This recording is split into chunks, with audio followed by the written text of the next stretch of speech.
Hello, and welcome to Casting Roles. We're a bunch of theater nerds and good friends play a little D&D. We're so happy that you joined us.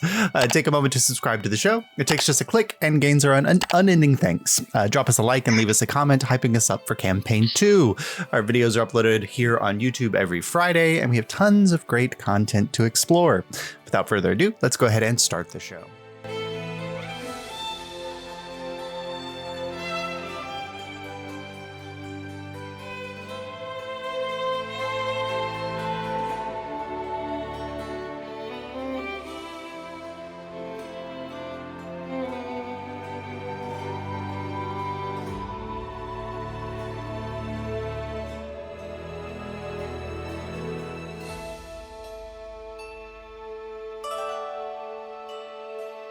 Time, our crew set out from their base camp of the expedition at the foot of Mount Makta on a quest to further explore Highwall and discover the source of the lights which brought down the frontier. In this unfamiliar land, you discovered interesting sights, tracks of large carts, faraway land ships, a 2-foot deep lake, and the home of a denizen at the center of the lake with an FA portal with a cloud of aether haze above it. After camping near the aether haze the next morning, Ravik, Lucky, Angelus, and Dottie, I think that's it. I think, did Kieran and Bonnie go down too, or did you all stay with the cart? We stayed with the cart. I thought so. Headed down to look at the pool one last time, where Dottie lost herself staring out into the waters, only to be pulled out of the reverie a moment later to ask, how old do you think those footprints are? So with this observation from the second smallest member of the party, what would you all like to do? What kind of footprints they look like? Go ahead and make an investigation check. Not my strong suit. I forgot to pull up my sheet. Nat 20, never mind. I know what footprints look like. Dialed in. Okay, so with a nat 20, you get all the information about the footprints that I could possibly give you. So there are, it is 5 toes. 5 toes. No, it's a booted footprint. And you can tell that they are moving away from the pool, and they go about 3 or 4 steps before the grass kind of overtakes them. But you follow the path a little ways and kind of try to keep following through and try to find them. And about 5 or 6 feet deeper into the tall grass, you see a section of the grass has been burned away. And with a natural 20, I wouldn't require the Arcana check that would go along with this as well. Lucky, you can tell that someone attempted a spell here that seems to have backfired. Then there's a little pile of ashes. No, there's no little pile of ashes. But like a pair of shoes. It was a circular spell around a segment of the grass, and the grass has been kind of burned away where the spell went off, but then clearly fizzled. And then you can see a couple places where the grass has been laid down as the person clearly walked away from that a little bit, and then the footprints disappear. And there's no trace of that individual anymore. Okay. It is, it is a standard, probably human size footprint. So not like a massive, not, anything, but a booted human size footprint. They cast a spell, didn't work, and then they moved on from there. Okay. And that's where the trail goes cold on that? Yeah, the trail goes cold there. But Lucky would know enough that there are many ways that somebody could move away from a space that don't involve walking. Yeah. Mm-hmm.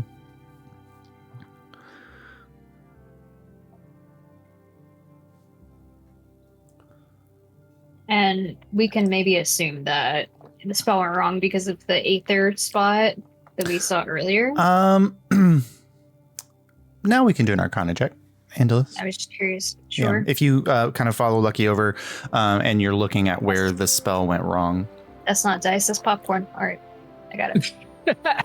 And none of you are truly arcane magic wielders, so the DC is fairly high, but yeah. I got a 16. 16.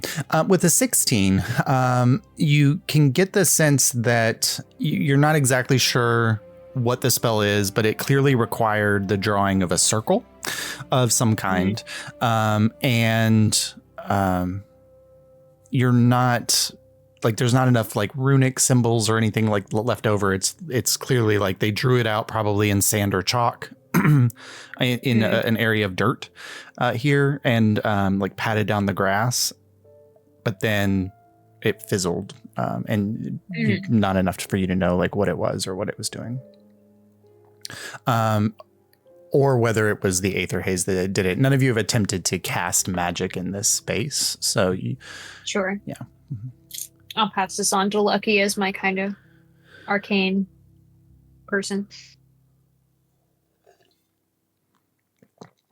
Looks like they're far gone from here at this point. But we should be careful.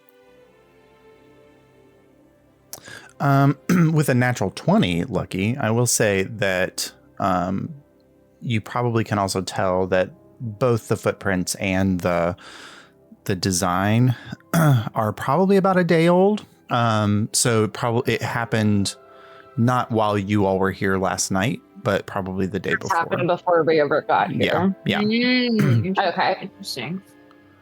Cool. You just didn't see it at night when you went down because it was so dark. Right. Mm-hmm.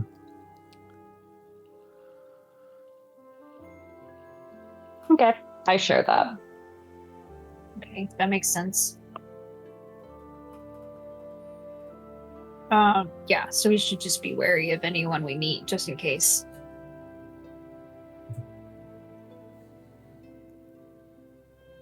All right, continuing on the expedition. Right. So you all rejoin everyone else at the space. Yeah. I'll as we're heading back, I'll hang back a little bit and just kind of ponder over the Fey portal. Okay. So Laura, I'm watching you. I'm not fucking letting you just chill with it. I'm standing like 20 feet. 20 feet away. Okay. Someone who cherishes privacy. Well, if you're going to listen in on Bonnie and also watch me after my talks, I don't see there any problem me standing here. That's perfectly fine with me. Those are two equivalent statements, aren't they? Yeah. I'll take something out of my pocket and I'll just put it right next to the Fey portal. And shall we? Are you trying to hide that from Andalus, or are you just setting it down by? Well, okay, yeah. I've got no reason to hide it. Okay. Wait, can I see what it is? From 20 feet away, go ahead and make a perception check. Can I tell Dottie to go look what it is? Yeah. Dottie, can you go see what that is? Dottie kind of walks out of the grass towards the portal, keeping a slight distance from it as well, but is looking at it. She says, I mean, it just looks like it's like a crystal. Okay. All right. I wait for him to join us and I'll go with him. Privacy is so important. So is trust, and we don't until we both trust each other. I 100% agree. Mm-hmm. Shall we head back? Certainly. I walk with you. Okay. All right. So you all rejoin the group. So Kieran and Bonnie, Lucky, Ravik, and Andalus and Dottie come out of the grass up to the cart path where you've probably pulled the cart up, Bonnie, so it's on the path ready to go. And the whole group rejoins, and you all can head off on your second day of journey if you like. Yes, indeed. Let's go deep. So with Bonnie piloting, I think it was... We tell Bonnie and Kieran about the thingamabob, right? The pool. In case they have any insight. I mean, I don't really know where Kieran hails from, so it could be the Feywild, could be somewhere else. I think I briefly caught Kieran up about the Feywild. Okay. Mm-hmm. Because he had asked before. Yeah. So I think I would maybe I would like give him a little bit more of a brief rundown. Not that I know a ton. But I did forget y'all had the last night they had that conversation about it. About. Mm-hmm. Oh, gotcha. What do we think might have come through? Could be. I mean, there are many denizens native to the Feywild, and a lot of them can change appearance. So it truly could be anything. This one at least appeared, from what Lucky was saying, to be humanoid-ish, disguised as a humanoid. Your guess is as good as mine. They have not had a lot of business with the Feywild, if that's really what that is. Oh, it is what it is. Something else to keep an eye out for, then. Do we know why they... Oh, no, that's not a good question. Never mind. Oh, you can ask it. Well, if they burned a circle, what they might have been burning the circle for? Were they summoning something? Were they trying to... Bless you. Fire something? Bless you.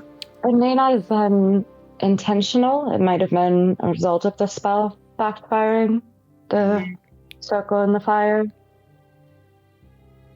Do we need to worry about magic backfiring here? Or is that just a Fey thing? No, that's starts happening all over magic backfiring thing. Oh. Good. Yeah, but it's not like everywhere, but some places. Not everywhere, just really where we are. All right, then. Yeah. Anyway. All right. So with Bonnie piloting, who would like to helm the perception checks as you're traveling through for the day? I can be up with Bonnie again. Okay, go ahead and roll a perception check, Lucky. Okay. That is a 23. 23. So the clouds that have kind of been building up off the coast, you can now see them rising up over the mountains back behind you. And you think that you're probably going to be getting into rain at some point today. It's going to wash down out of the mountains. So if there's anything, Bonnie, that you need to do at the cart to make it waterproof or to give people more comfort if they're sitting in there, or if anybody else wants to make themselves comfortable, rain is on the way. Bonnie's gonna trade out the big kite for like a smaller, sturdier one. Okay. So they'll move at a slower speed, but they'll still have some movement. Absolutely, yeah. You're reefing the mainsail. Yeah, basically.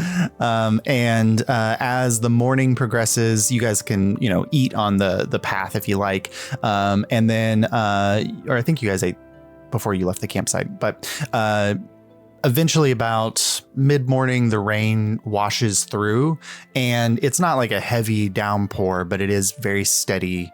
It's chilly. It's a late spring rain here, and you can just hear it washing over the grasslands and the wind blowing through these grasslands. It's just like a steady kind of quiet roar of sound all around you. Is the pathway packed enough that we're not dealing with mud?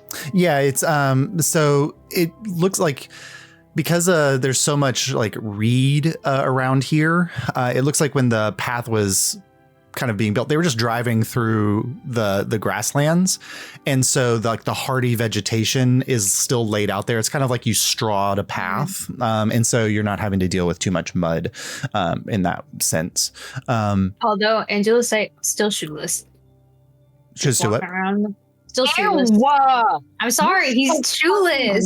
He's a freak. I'm sorry. Just squishing through the grasslands. Seems completely unbothered.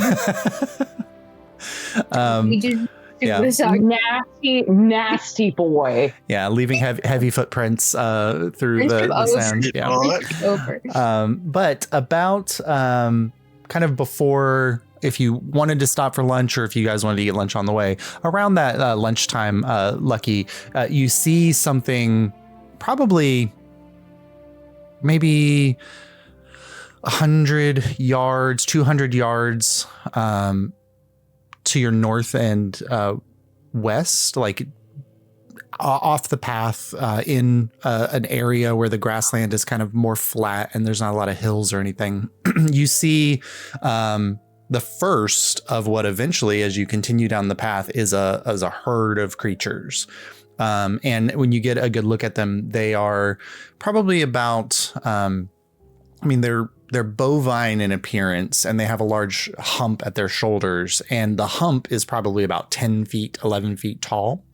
Massive heads, probably the size of like Ravik, like heads, and these enormous horns that come off them, these shaggy pelts around their necks and shoulders that would protect them from the cold. And you see a herd of probably what you think are 10 or 15 of these like like the bison-like creatures. Then you clear over the hill and you're looking at a herd of 100, 200 of them, just filling this whole like valley area, and they're slowly moving through, and you can see the path that they've traveled because there's so many of them and they're so large that you can see where they've eaten some of the grass, but they've just kind of pushed the grass down as they've passed, and there's just this swath through the woods, kind of going, not the woods, through the grasslands, moving away from the mountain region and moving further into this valley area here. They don't seem bothered by your approach or seem to notice your approach. Do you want me to go talk to them? Why? To see if they, let us through more quickly. Right? Because they're crossing, Josh. No, so the path kind of is curving this way, and they're off on this side. Now, probably the day before they would have been crossing over or in that area, but they just kind of are off to the side of the area. But these massive, huge bovine like plains creatures here. I mean, just if you have anything you wanted to ask them. No. Make sure they don't stampede us. I don't think they will. They would have been at least a little spooked by now. As you guys are kind of getting to the closest point of them, you do see like one of them like lifts up their head away from eating and is looking in your direction, just keeping a close eye to alert the herd if they need to of danger as they're watching you go. Yeah, as long as they're chill, we'll just chill. I'm having Yellowstone flashbacks right now. I'm just thinking Catoblepus. Oh, Catoblepus. A whole herd of Catoblepus would be a bad thing for you. Yeah, no, don't exactly. Do all of them like look healthy and everything? Yeah. So go ahead and make a perception check as because you're now kind of to the closest area of the edges of the herd. You can take a look at them. I got a 16. 16. I mean, for the most part, they look like they're pretty healthy. They're clearly like coming out of winter, or they've already grown out of their winter diminishing, and they're eating the fresh spring vegetation, and so they're probably getting ready for early breeding season. So you don't see any very young members of the herd, but at the edge of the herd there's 3 or 4 incredibly large bulls, and 2 of them have you can see like a broken spear shaft sticking out of one of their shoulders, and another one has like a gash on their side, like clearly either found themselves into some kind of conflict with someone or like escaped from a hunter or something. And they still are kind of messed up looking. Like the gash looks like it's healing, like it's probably 3 or 4 days old, and the broken spear shaft, I mean, is still stuck in the other one's shoulder. Oh no! Can y'all give me a minute? I want to go see if I can help that one. And Dulasat, why don't I come give you a hand? I might be able to help out. Okay, you can come with me. I didn't know you liked animals. I like a good critter every now and again, just a They're good delicious. companion. A lot of bacon. That is true. Or not Bonnie, bacon. That is true. A lot of bacon. I'll cast speak with animals. Okay. I'll also cast speak with animals. Oh wow! Yeah. Ding, ding, ding, ding, ding, ding, ding. So you all begin to approach, and the three bulls on the edge of the herd are clearly like guards for the herd. Where? And the moment they see you not like traveling with this cart, but moving closer, all three of them like turn and shift their posture. So their heads are looking directly at you, and they snort. And like you understand the snort because you can understand their language at this point. But one of them says, too small to be a threat, you think? And the other, like the larger one with the spear shaft says, even small things can be prickly. And they're just watching you. I want to take like a vegetable out of my bag, my little pouch, and very much like both hand, but like whatever the animal equivalent is to like the like, hey, I do not have a gun. Hey.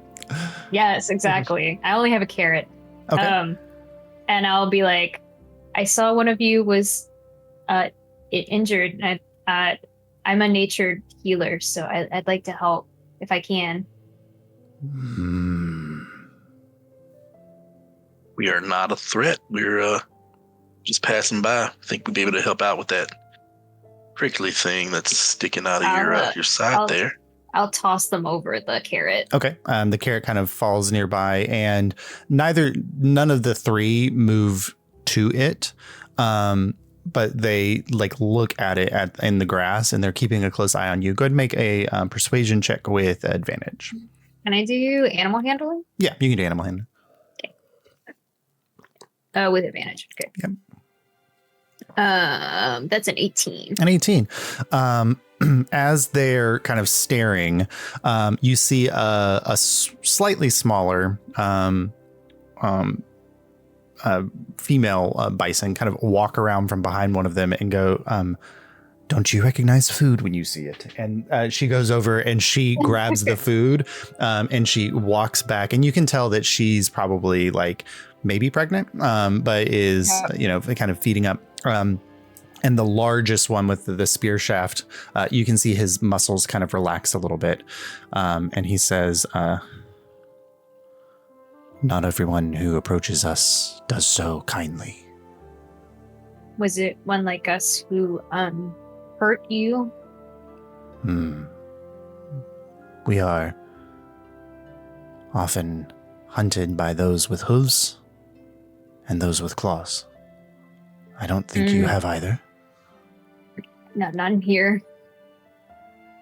None on me. That's true. And he kind of settles down in the grass a little bit, and knowing that there's no way that you could get 10 feet up to him. Yes. And he's cautiously allowing you to approach. The other two are very much keeping an eye. So like in the event that something were to go off, they could charge at you. Sure. I'm gonna and do the side. Just let me know what you need. I'm here to help out. Okay.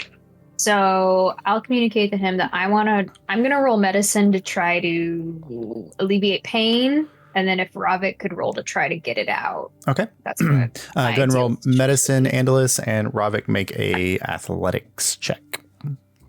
Athletics. 18 for the bison painkillers. Nice. Let's nice. Please, Louise. So I make like my little pouch. Where's my sheet? Wait. These things are like huge, right, Josh? Like not. Yeah. Like, so I mean, like bison not are like American. Like American bison are I think around 7 feet at their haunches. So these are a good 3 to 4 feet bigger, taller than them. Well, I guess if I'm using my herbalism pouch too, and I have proficiency, so that'd be like a 20, I think, actually. Yeah. They're kind of like aurochs almost. Yeah, but they like aurochs are very like European like bull like look. Like these look very bison-y. There is an ancient bison that's extinct that was like 12 feet or 11 feet tall, I think. So these are very similar to that. It's a dire bison. A dire bison, yeah. No. You say athletics, right? Athletics.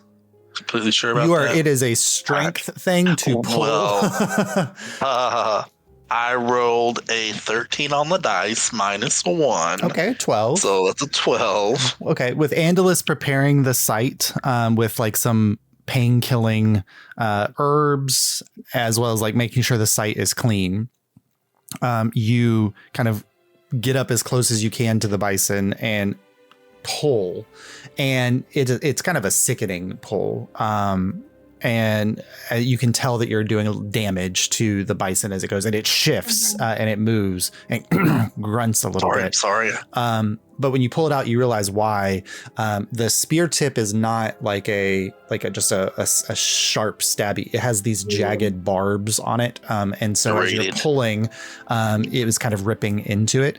There's immediate blood flow, Andalus, that you can staunch with the herb poultice that you'd created. Sure, I'll do that. Yeah. And immediately, like the moment it's gone, he kind of shakes and begins to rise up on his haunches, and he's kind of like testing out his shoulder. And he says, "It feels much better. Thank you." I'll give him I'll give him one of our little healing potions too, so it heals. Probably overkill, but okay. He heals up a little bit, and you can see like the wound underneath your poultice like closes up and the blood flow stops. But you'll leave that on there to prevent infection over the course of the next few days. And he kind of backs up a little bit from you and then just lowers his head and basically like puts his forehead, Andalus, against your forehead. Mm-hmm. And then Ravik like turns to you and just kind of like puts a shoulder into your body, like gently, but enough to like push you to the side. It's like when Sully thinks that she's being gentle, but like, and you kind of you pushed to the side. Sully hugs. But then he kind of moves a little more around the space, and then kind of looks back. Look out for hooves and claws. You're kind too. Sound advice. And he shakes his head, and he goes back and joins the herd as the other two kind of curve in and join the herd as well as they begin to move a little bit. They're kind of curving around to the north. So you think that as you stay on this path, you'll probably be traveling alongside them for a little while. But eventually they are grazing, so they're not moving super fast through this area. I come back to the group and I'm like, thank you. It's important to make sure nature's balanced. Absolutely. Completely agree. And I look at you, Ravik, and I'm like, thank you specifically. Right. Thank you. I appreciate the opportunity to be a helping hand. Did they say anything about what might have done that? They said hooves and claws. So, some kind of things that sounds like the hunt and use tools too. Hooves and claws, eh? And Rob sounds like the Delki and the Daltrey. Yeah, the Darty and the Delki. Mm-hmm. Yeah. One tribe is Centaur, the other tribe are Leonin. Mm-hmm. And they kind of the Leonin make the foothills their home, and then much of the broad plains are the Centaur's home. Doesn't necessarily make them bad people. I mean, lots of people eat bison, so who are we to judge too harshly? And Dottie kind of looks at you and you say that and says, I mean, I guess it depends on whether you're on which end of the spear you're on. That's true. That's very true. There's only so many of the bulls, so. they're less in a herd. Can be damaging if they lose one. All aboard? Yeah, so sorry. And I like And then the rain is picking up a little bit as you move, and the herd is moving slowly beside you, and you're passing it, and it takes you a while to completely leave it behind because there are. I retroactively add one detail. Oh yeah, go ahead. Lucky looked so fucking annoyed the entire time. That's all. Lucky. Lucky, I'm sorry. We have to make an insight check. Hold out, I'm feeling for shit. Lucky looked so fucking annoyed. Yeah, that's fine. No. No, I get it. I didn't want to ask you to heal. Didn't say a damn word. No, I love it. It's great. Clearly pissed off. I'm gonna say, and Julius has no idea that's why. He's just like, Sure. well, No worries. Yes. I'm doesn't have to mean anything. That's so excellent, Jace. I love it. I love it. Yeah. As you all kind of pull away and the herd kind of leaves you behind, you can tell that they probably go in like large circular swaths. And so, Kieran, as the cartographer, you're kind of trying to keep track of where you all are and where you're traveling. You're now getting to a point where it's difficult to tell exactly where you are on that map. The forest was the closest landmark, and you've left it far enough behind now that you're just surrounded on all sides by the plains. Are there mountains visible in the distance? Yeah, so you are still moving in the direction of the incredibly tall mountains in the distance. That like 100. I'm trying to remember exactly how far. Like when you are coming across Kansas and you can see the Rocky Mountains for almost the entire time you're coming across Kansas, right? Like these incredibly tall mountains off in the distance, and the other mountains are still close enough to you on behind that you can tell that you're moving in the right direction and you're moving away from the mountains that you left behind. Like Makta is still, the peak of Makta is still very clear and off in the distance to you. And so you think you're still moving in the appropriate direction. Well, what he would have done is pick two peaks. Yeah. Thing and done the here's our angle. Okay, here's our angle now, and be able to, and then pick a third reference point that's sideways to be able to go, okay, here's this line of where I am based on this angle between the two. Okay. Basically doing some dead reckoning using specific mountain peaks. Yeah. Good. Is there anything like, were you going to make a note on your cartography map of the portal? Yes. Okay, then go ahead and make and the island with the occupant to be named later. Good. Yeah. So you go ahead and make an intelligence check just so you can like how close you're fleshing it out on your map, and with advantage because you explained very clearly the way you would do that as a cartographer. Years of sailing, and back in the 70s when you used Loran instead of GPS because you didn't have GPS. Yeah. Oh yeah. I used Laurent all the time back in the day. Yeah, we all know. No one at least knows what Loran is, I would hope. We all did Loran, you know. I love. Actually, Loran was really cool. Nice Lady Loran. Real nice lady. Yeah, it was Lady Loran. LOANNE. LORAN. It was basically radio network. You would have radio towers and you would tune into them, and depending on where the frequency was, you could draw a line on the chart from the tower. Okay, if I'm picking this up on this frequency, it means I'm on this line. And you would pick up a second Loran tower and do the same thing, and where you crossed is where you were.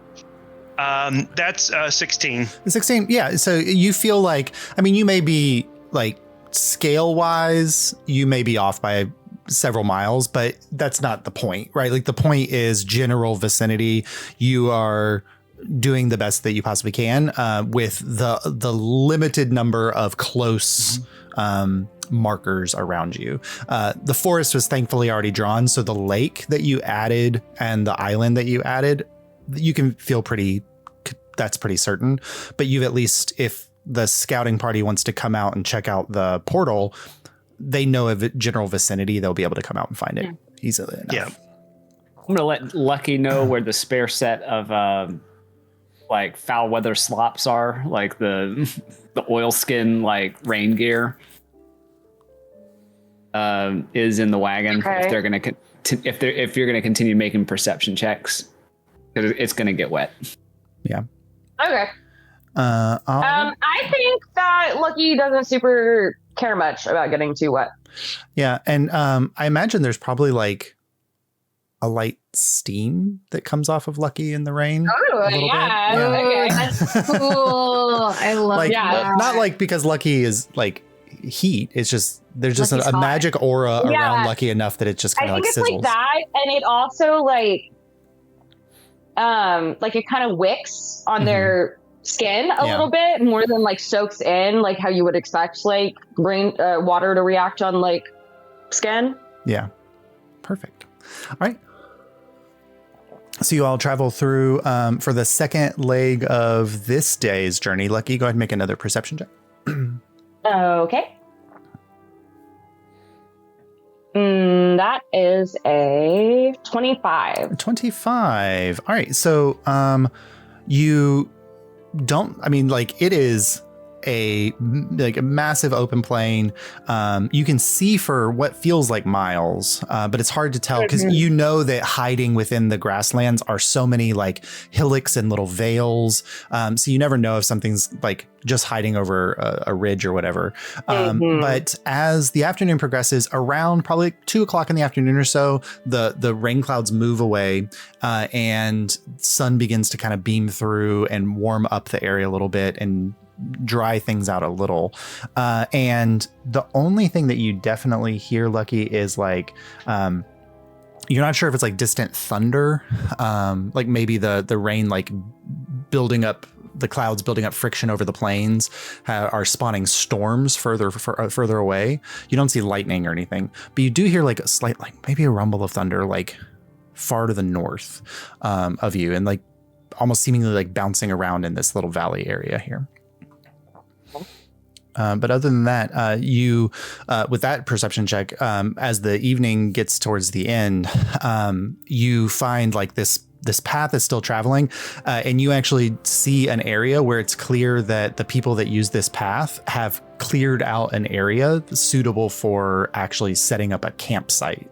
Like you don't have to do it in the grass if you want to do it there. You could also continue to travel and find, a more isolated area if you want to, but there is like clearly like a rest stop in the grasslands here, cleared away so that the safety of building a fire, like you can tell that they've dug out like a fire pit here and things like that.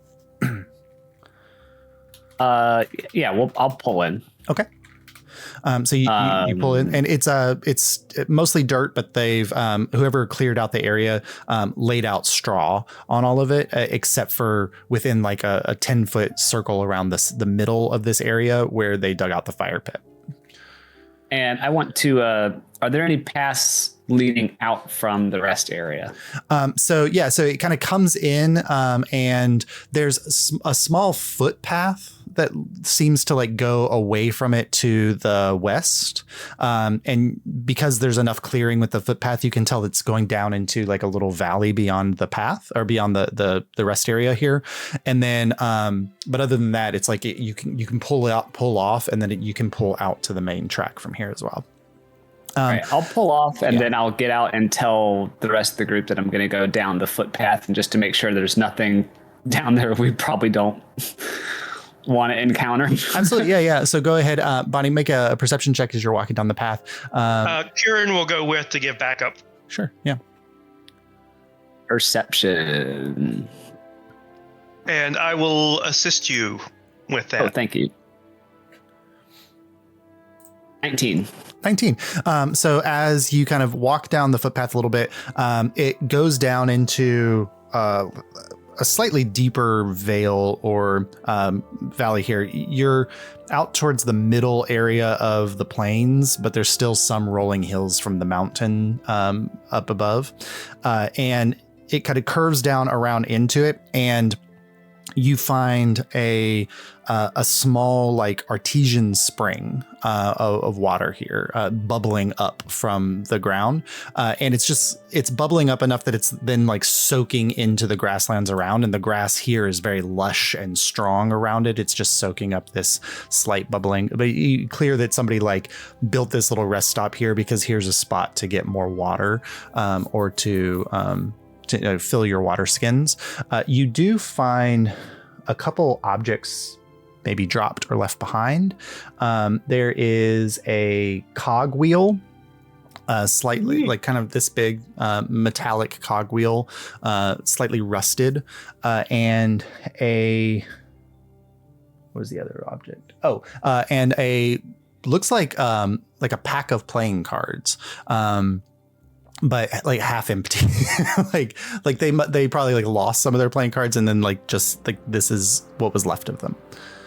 I'll grab the cog wheel. Okay. And I'll also make a couple trips and fill up everybody's water skin and top up. I've probably got a butt in the wagon. Yeah. Like a scuttlebutt or something, and I'll top that up as well. Absolutely. So you fill up everyone's water. You guys are good for water for a few more days, and you got the little cogwheel. It's metal. It's probably about an inch thick, and you can tell that it was clearly removed from something because a couple of the teeth are missing, so it's probably damaged in some way, and so we're probably replacing it. And about how much do you think that weighs? I mean, it's a dense metal. It's probably a pound or so, 2 pounds. Mm-hmm. All right. Thank you. Mm-hmm. What do you think it might be like? I mean, it's a heavy metal. It's like steel or something like that. Yeah. Mm-hmm. Mm-hmm. Brass or yeah. Maybe iron. But everyone else is kind of setting up. If you all want to build a fire for the evening, or you want to. I don't see why not. People are going to expect there to be travelers at this place. There's no point being stealthy here, really. Yeah. Okay. So you build up a fire. So you're able to cook some of the food that you all brought back with you. So you don't have to eat the dry rations. And as the sun sets, the clouds off in the distance, the sky is a brilliant like purple orange across the whole plains, and it's just this sea of yellow grass plains. This sky of it's kind of almost like the sky and the ground are bleeding together as far as the eye can see. The clouds a deep purple off in the distance, and the wind begins to pick back up a little bit here, but not too as strong as it was the day before. And the light crackling fire that you're all sitting around, and you've got the evening here ahead of you, and a watch ahead.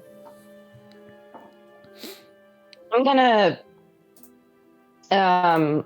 like from where I'm like sitting in the little area I've made for myself, I'm gonna pull out my tarot cards and just be kind of like just very quiet around them, and like just like pulling every so often.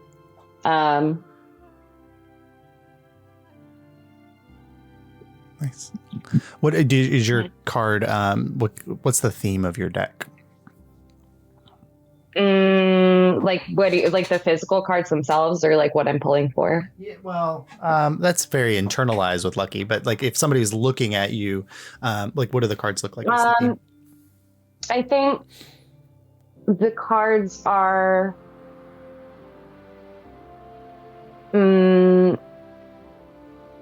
fairly simplistic in design.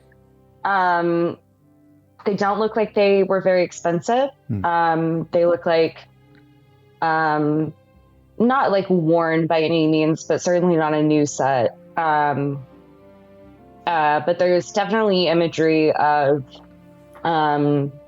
some of the gods. Like it seems to be very like much an Illyrian tarot deck. Absolutely. I need to design an Illyrian tarot deck. Lightbringer gift shop tarot. Lightbringer gift shop, yeah. No. They do special. look like they were handmade, I will say. Nice. That's cool. Beautiful. So Lucky's drawing cards over in the corner as the evening goes. What else? Everyone else doing with their evening? Does anybody know any good campfire songs? No.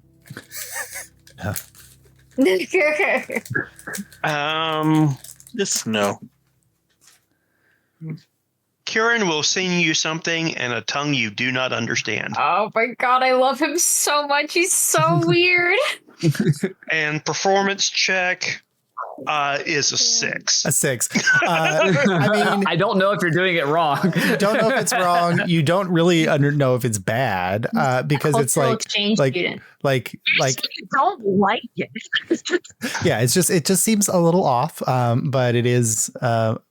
Yeah, you don't know whether Kieran can't carry a tune or if this is a tuneless song that he is actually singing accurately. It's a Gregorian. I'll tell you right now, I could not tell you what bad Tibetan throat singing sounds like. Yeah. So, there you go. And so all of you suddenly hear the sound of Kieran in a language that none of you speak, singing a song out as the sun fully sets beyond the horizon and the stars begin to wash across the sky. I will offer to pull tarot for anyone who would like it. Ooh, yes. Bonnie immediately. Yeah. The whole group stands around you very excited. Okay. We are tarot friends. I heard Bonnie first, so and I'll explain that hang on. What I need to say the meme first, which is like pulls out a card that's like Bonnie in a hot air balloon being struck by lightning. Bonnie, is that bad? Yeah. And I'll explain. I'll ask if you want, like, what kind of thing do you want? Like, do you want something like about your present? Do you want something about your near future? Like, what are you feeling? Well, let's do the present. All right.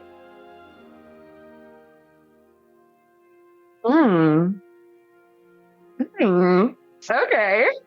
So you get a card that looks like an Illyrian royal guard holding a cup on horseback, which is the Knight of Cups. And Lucky will tell you that this card represents romance, passion, love. Whoa.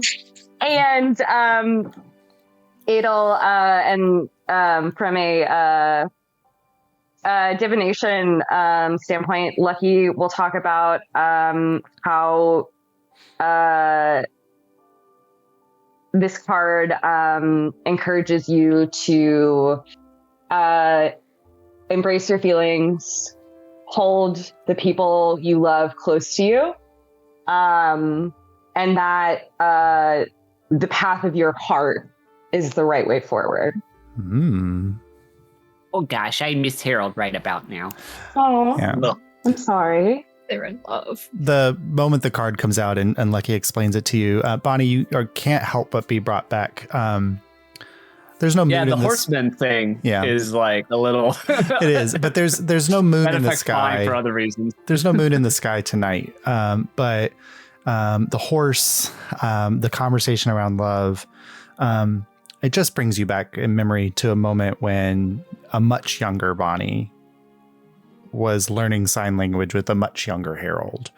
And the moon Selena was bright in the sky. And he had taught you how to say moon, how to say rabbit, how to say herringon in sign, because he wanted to tell you a story that it's no surprise that the shadows in the moon look like a rabbit, because every time he looks up at the night sky, he sees you. Oh my god. Rava could never. I'm just kidding. Robin's I done love- Yeah, plenty like this of card is romance. literally like soulmate card. Mm-hmm. Yeah, Like, yeah. Oh, that's yeah. so sweet. I love it. I think Bonnie will relate that story. Like, yeah, she'll tell the group that. Oh. It's very extremely But romantic. But it's couched in like 60-year-old woman like speak, to where it's like this is cloyingly like saccharine. Like As you're telling it to Angelosite, his eyes are so wide, so big. As he's looking up at you, tell him about it. Wow.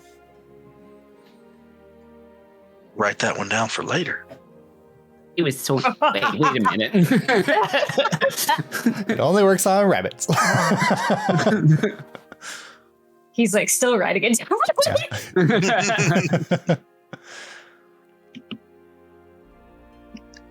Who's next? It'll work on the lapine. Kieran will Yeah. go. Okay, Kieran. I'll ask you the same question. Do you want something past, Let's present, go near future. Near future, okay. All right. Sorry, I gotta wait. Wow. Okay. All right. Okay. Sorry, I'm trying to like picture what this card would be. So this one is another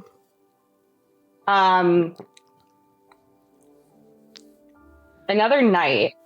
Mm-hmm. And where but it's not the like white horse kind of like romantic feel of the card that Bonnie got. This looks like a soldier. And this looks like very serious, a dark horse that he's riding on, and holding in his hand is like kind of what looks like the outline of a star. So this is the Knight of Pentacles. And This is too much. I know, they're always right. Nice. They're always right. They're always right. Always right. So this is about so the card itself is about like someone who is accepting responsibility. So specifically like kind of like it's kind of like implied to be like a masculine thing of like someone that's hardworking, someone aiming to be trustworthy and uphold something that has been put upon to them. So for the near future kind of thing, it's kind of a sign of that your long-term goals, the things that the steps you're taking are working to achieve that in this moment. And a reminder that the work and the commitment is the most important part of that kind of thing. Like it's about like maintaining discipline to get to where you want to be. World's greatest swordsman. I think so. Perfect. As the card is, and Lucky talks about it for you, Kieran, you say world's greatest swordsman, but you are drawn to the feeling of pressure in your pocket of a stone that you carry, and waiting for a call.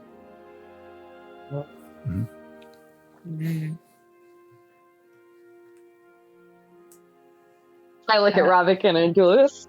I look at Ravik first. Well, and do a side if you would like to. I mean, I'll go first. You should go first. You should go first. I'm watching. No, I'm watching what he's I'll No go. one Yeah. has to go if you don't want to. No, I want to go. No. I'm fine. It's fine. Yeah, I'm interested in your powers of intuition and I'm not doing anything. It's all the cards. Absolutely, I can see that. What do the cards say about my my future? All right.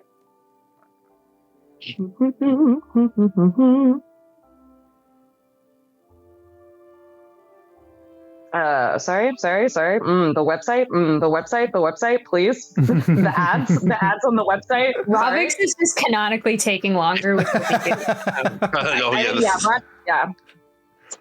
There's a Your lot to future is in flux. Sorry, I'm sorry. This is so funny. Okay. You get what Lucky pulls for you, and you might see Lucky's like the corner of his smile if you're looking very carefully at him and not the card, like twitch.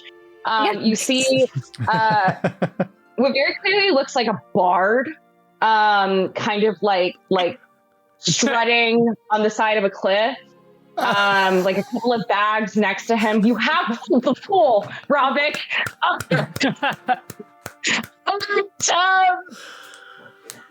I love the fool. Excuse me. Yeah, and God. so Well, what now are you? Lucky will preface this with saying that this card is not just about the fool's journey. It's about, new beginnings and being open to the journey ahead of you. It's also perhaps encouraging you to embrace uncertainty and also to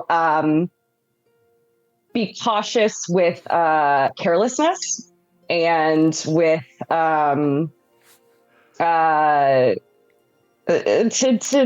be a little more mindful in the risk that you take, and that the unknown is exciting, but it's not always good. Life is nothing if it isn't risk, but that's very astute of the cards, I would say. Thank you, Lucky. You're I appreciate welcome. you. And then Andula say, "We'll sit down with you." All right. Will you pick? Oh, go ahead, Josh. Oh, no, I was going to say, as Lucky is getting ready to draw Andalus's card, there's just a part of looking at the full card, Ravik, that the part about being aware of risks, of the closeness of a ledge that you may be about to tumble off of. You think about the stone that you left at the pool. You think about the items that you've dropped in water. Maybe you've already fallen. You're not sure. That gave me chills. Yeah. We'll awkwardly kind of sit in front of you. Can you draw for pass? Of course. Okay. He's like deadly serious looking at you. Yeah. And Lucky, I think, has matched the energy of being like more jovial about this and is now matching your energy of being far more like serious about what we're doing here. And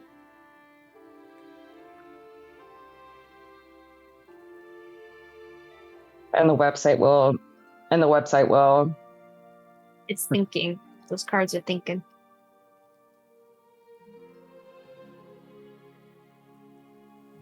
Oh, okay.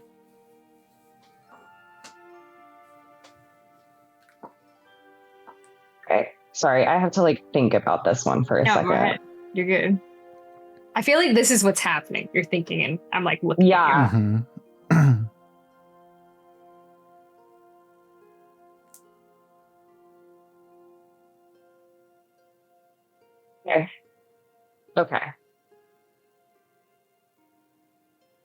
Okay. So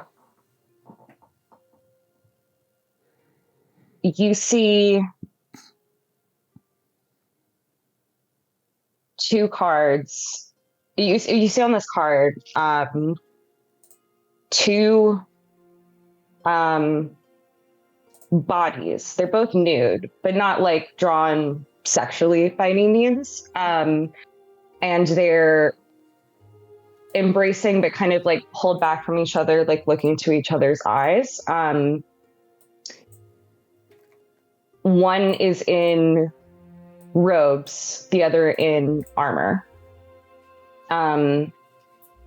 They do look.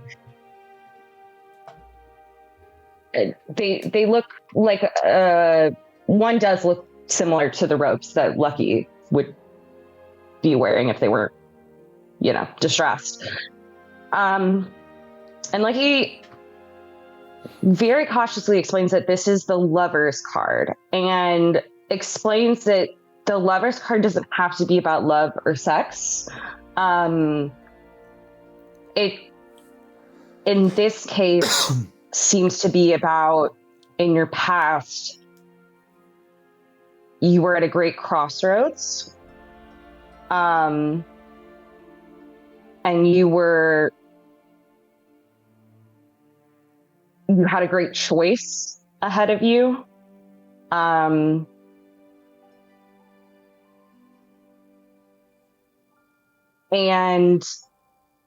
a great temptation that was in front of you that you, and whatever choice you made from it,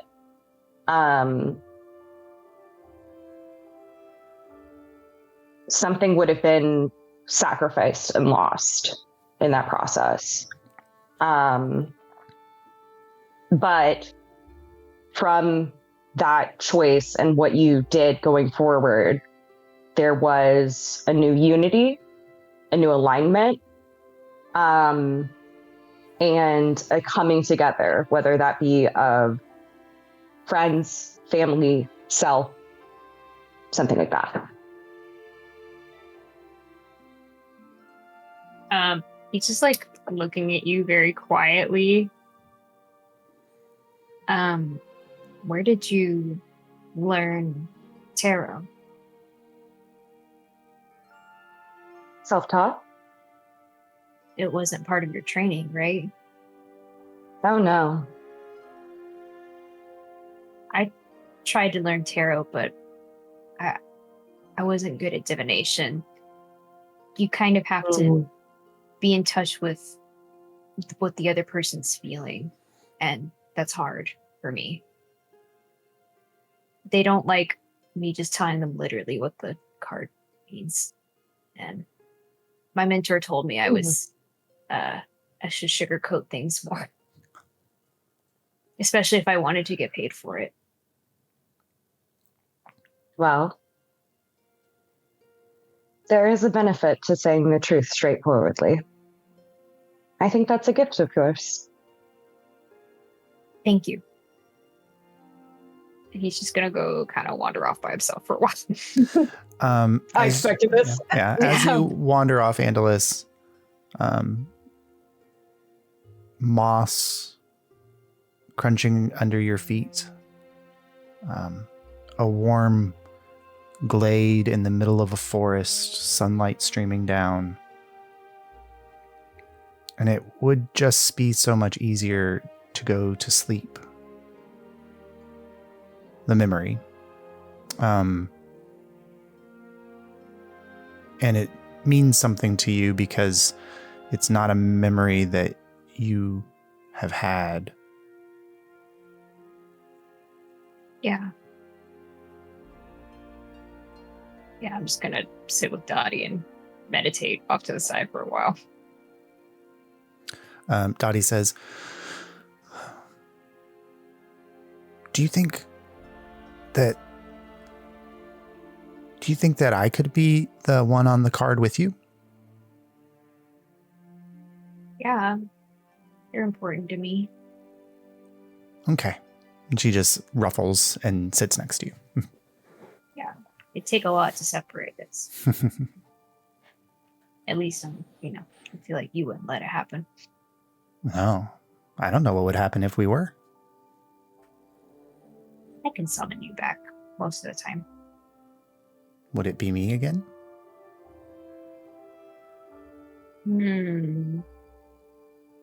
I think so. Let's not test that theory. Sure. Okay. We just chill. All right.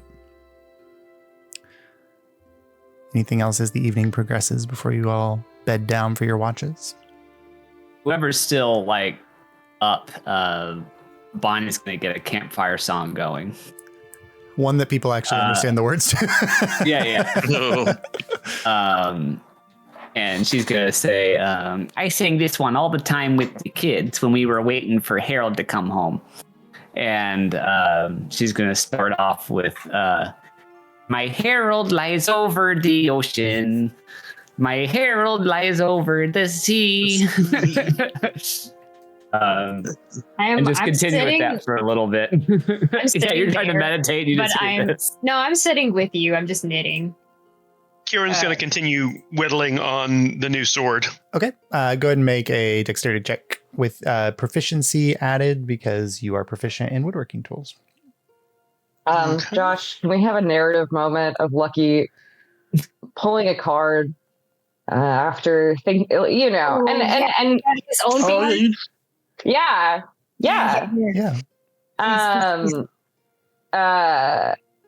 And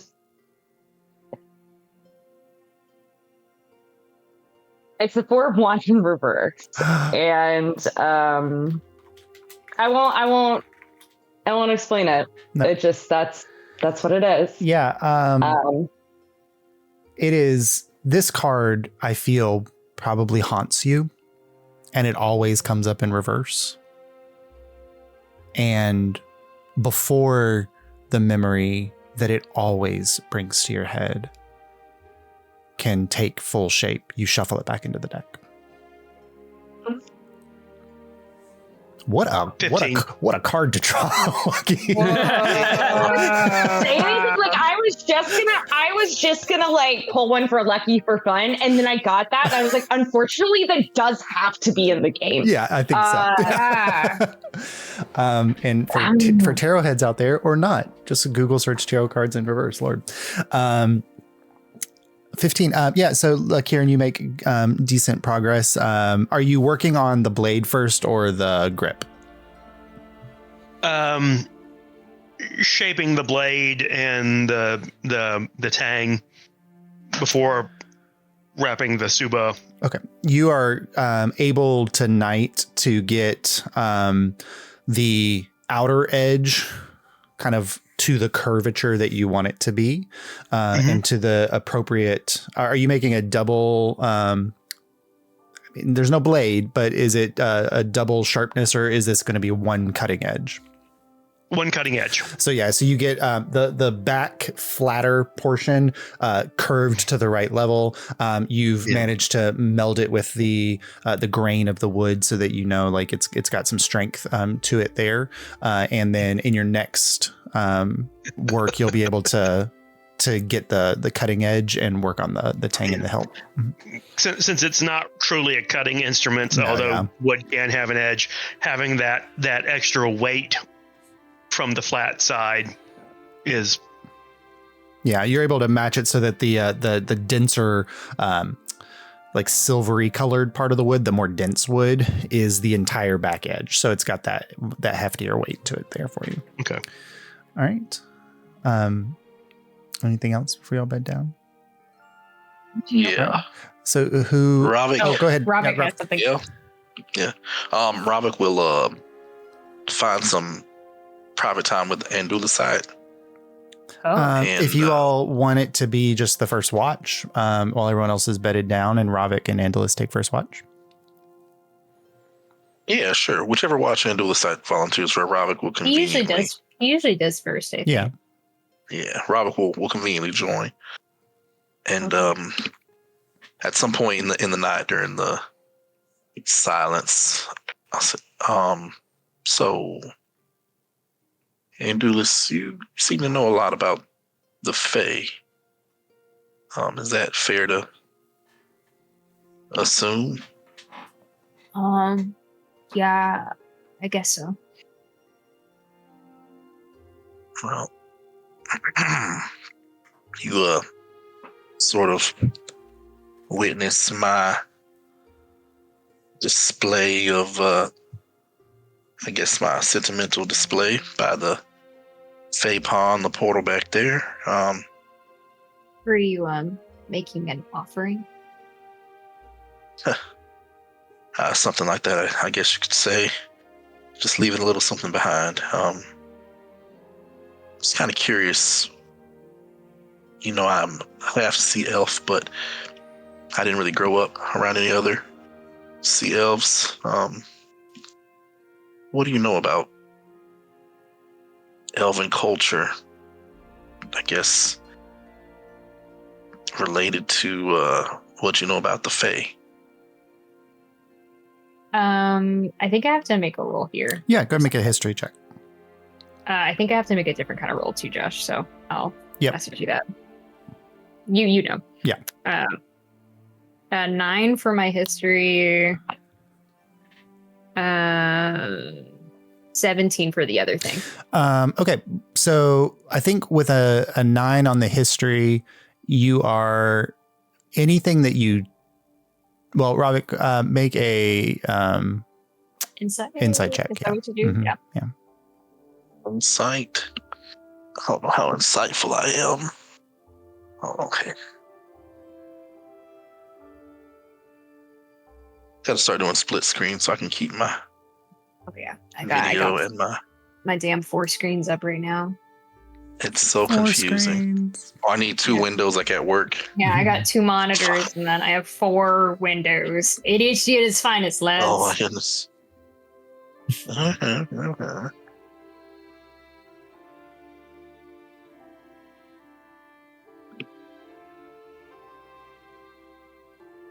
Ravik.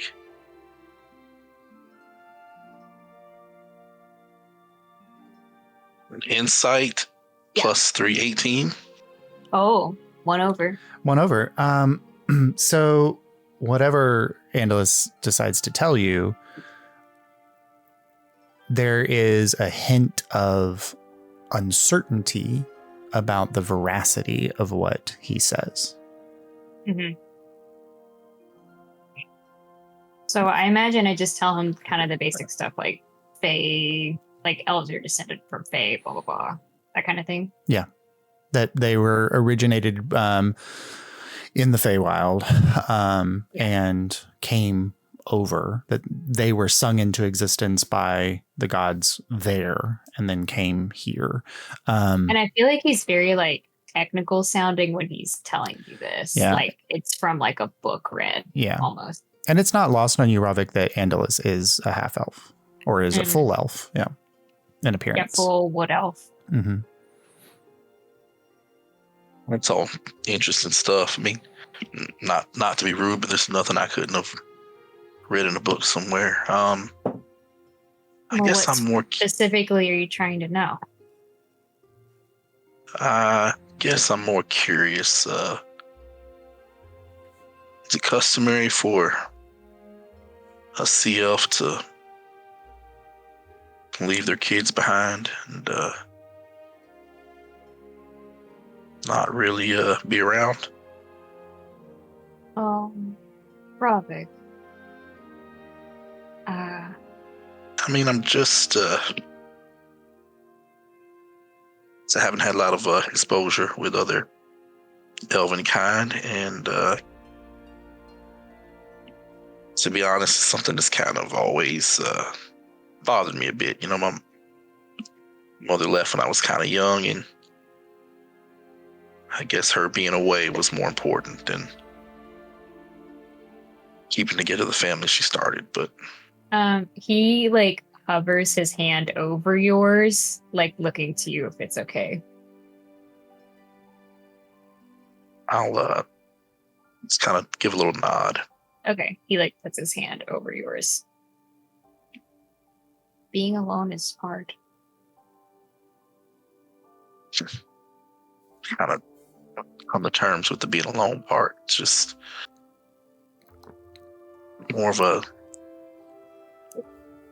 wanting to know where you come from. Wanting to know where you come from. Yeah. I think I understand.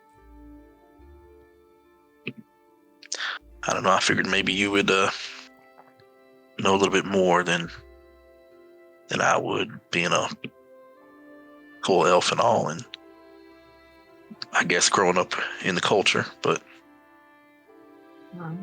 I didn't really have like a normal upbringing either, so sorry.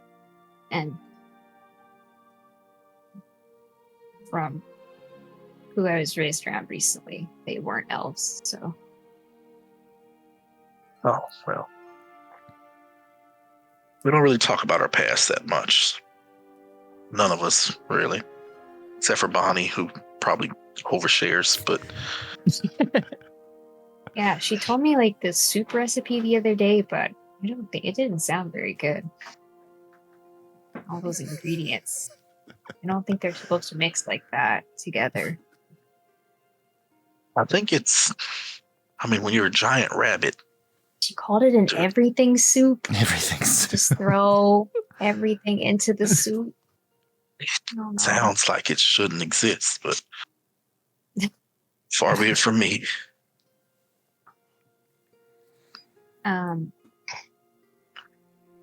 Just be careful, Robert. Answers aren't always worth the cost you pay currently.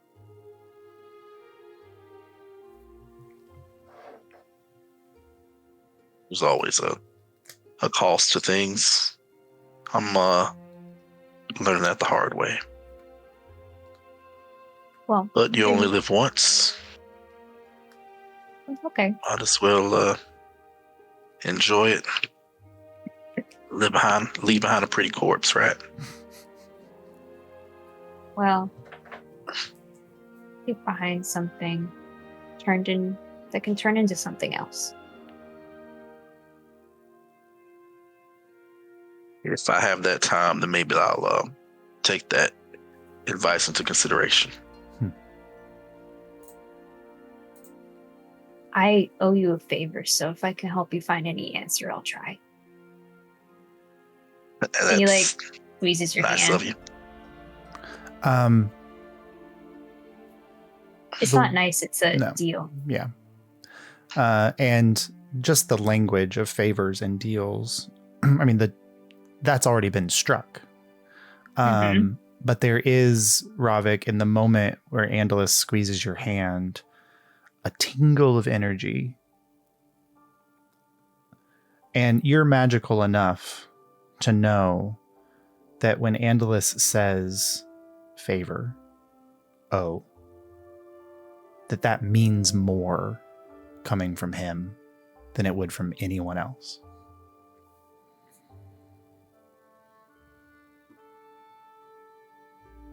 Well, I guess if you owe me one, I should owe you one as well. I don't have any extra tricks to pull out, but I'll be watching your back while we're on this expedition, even more than your average how expedition partner.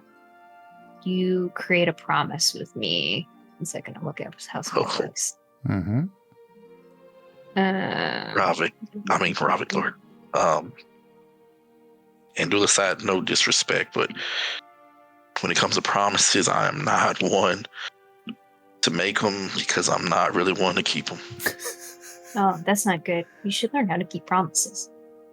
Well, I'm at least honest about that. Okay. He just says, how about this? Yeah. Yeah. You let me know what you need, and if it's within my power, I'll do my best to get it done for you. He kind of looks at you, our hands holding each other, and he's like, then it's a deal. And there's that magic feeling again. It's a bit unsettling, but words have power, Ravik. You should be more careful with yours sometimes. That's spoken like a true denizen of the Fae. I learned from the best. All right. Make a perception check for your watch. Okay.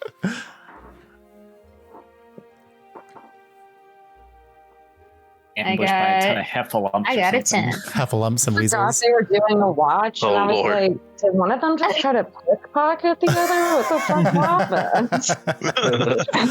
happened? 10, you are very engaged in this conversation and you don't. I'm also like a little traumatized, but like he's still thinking hard about all that. right. But as the watch goes without incident, who do you wake up for second watch? Who would have volunteered for second watch? Who's next? I can. All right, so Lucky. Ravik, you go to you wake Lucky and go to bed down. Andalus goes to sleep. I ask if Lucky wants me to sit with them while they watch. If you want to. Okay. I'll go sit with them. Okay. Yeah, because Andalus can just trance through. Go ahead and make a perception check, Lucky, for your watch. 19. 19. Okay. And so as we approach kind of the midnight hour, stars wheeling overhead, impossible in number. Not something that Lucky sees a lot of because growing up in the city, not a huge wash of stars, and Mount Adranus is always glowing with lava, so it's hard when you were there for the stars to come out. So just amazed at the number of constellations and stars and smudges of color and shape in the horizon above you as the watch goes. Is there anything you all would like to talk about in your evening, or? No, I think I just let Andalus trance. Yeah, he's just chilling.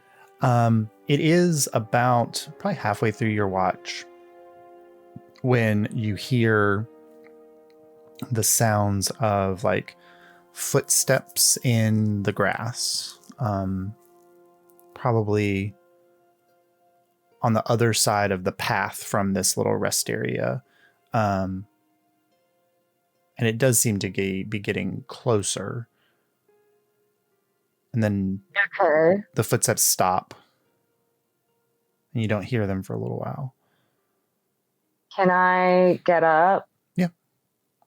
And kind of head very slowly towards them. Yeah, like you kind of circle out to the outer edges of the rest area. And you just, they did not roll as high on theirs as you did on your perception. You see a figure kind of like looking out of the grass in your direction at the campfire, and it's like the firelight dancing in their eyes that really catch you. Seems to be alone. Isn't aware that you see them.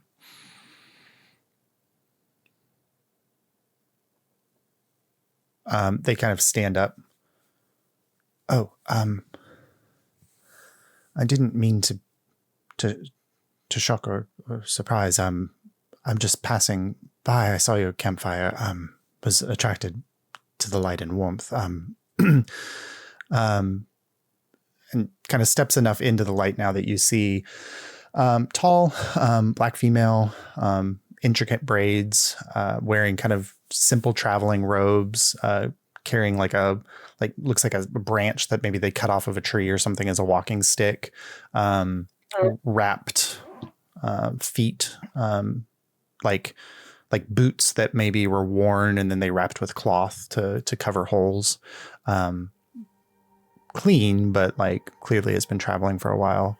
I just haven't seen other travelers in so long. I thought I'm traveling from the far east.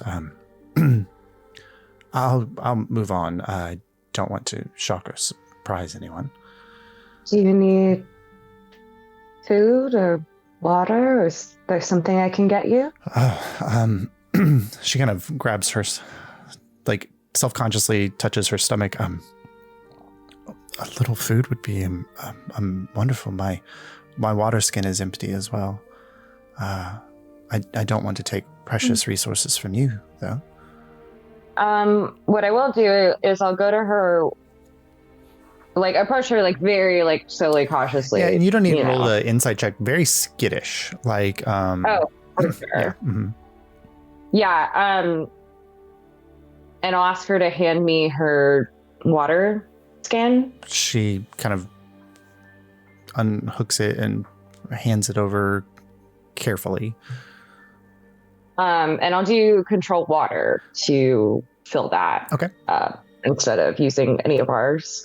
Sure. And then I'll kind of lead her back towards our camp, keeping an eye on her, obviously. Yeah.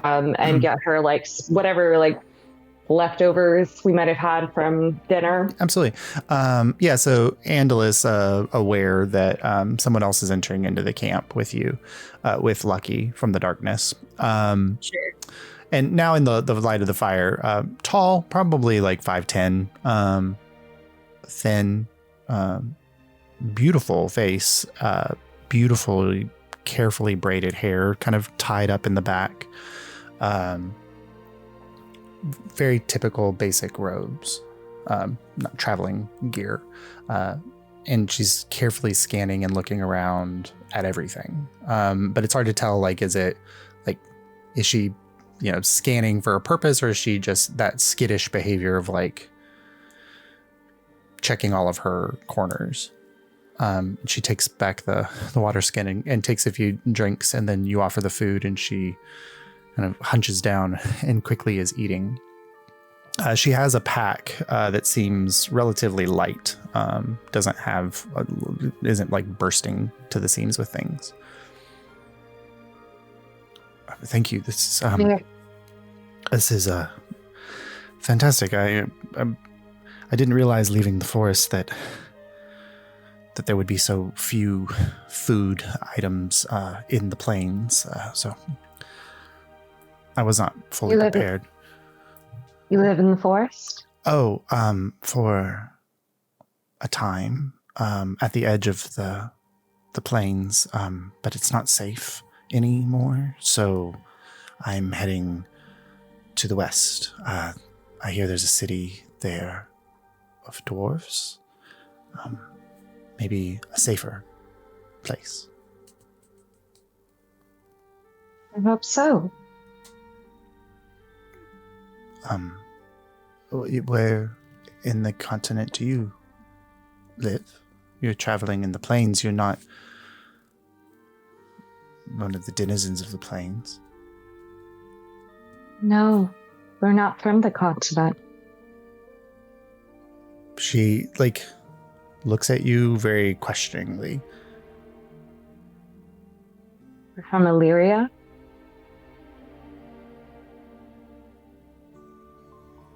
They send another expedition.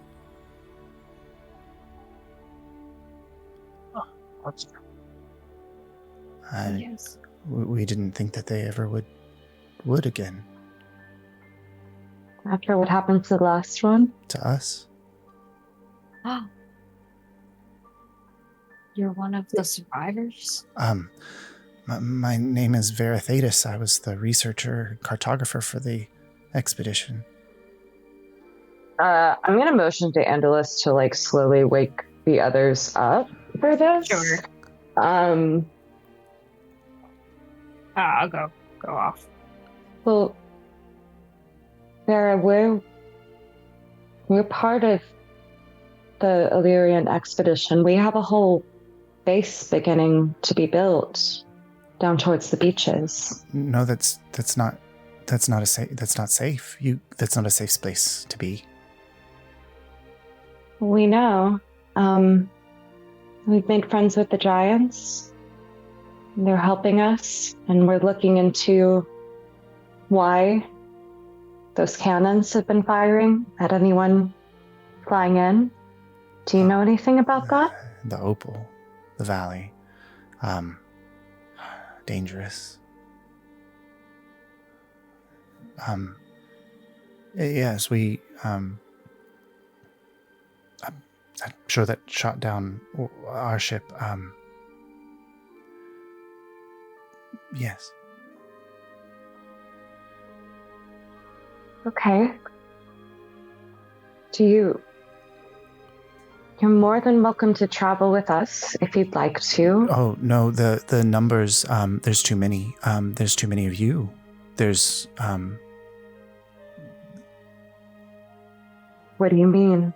It's so much safer to be alone.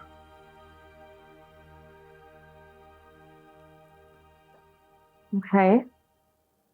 The fear grows. Well, It's watching. what do you mean it? The fear, it's watching. Bonnie, if you're awake, as everyone's been awoken, that hits you immediately.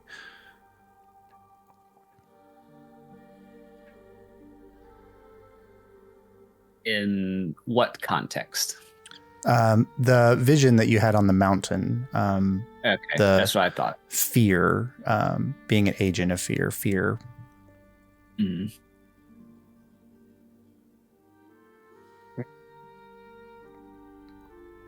Well, you can head to our base if you want, or, maybe if we ever head to the Dwarven City, we'll reconnect with you there. Kieran may be able to try to write you better directions. She pulls out, the only thing really in her bag is a book. Nope, none of you. She flips through and there's writing in the book, and she gets to a blank space or page. And there is she begins to trace an outline of a map of what she assumes Highwall kind of looks like. Mm-hmm. Your base is near here, far? I'll cross-reference with our map. She kind of puts a mark. Not as close. Closer to the forest. High on the mountain. Can I ask what exactly happened to the rest of your party? You said it's safer to travel alone? They all died, didn't they?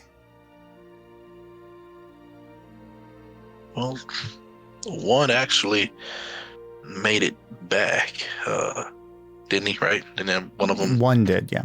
Mm-hmm. Too bad. That's how we were able to sort of pinpoint where the original ship got shot down, and we were shot down in the same area. And the rest? What do you know about the rest? We separated. It wasn't safe. And rescue did not come.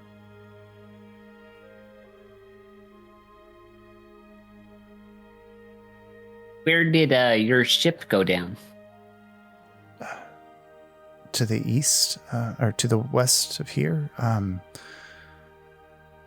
Not far from the southern mountains.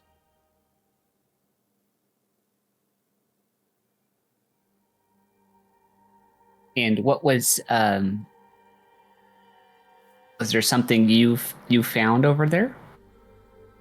Something that came to you? Well, there are echoes of the veil here. There are there's something making the population mad, or building their anger, causing conflict and war.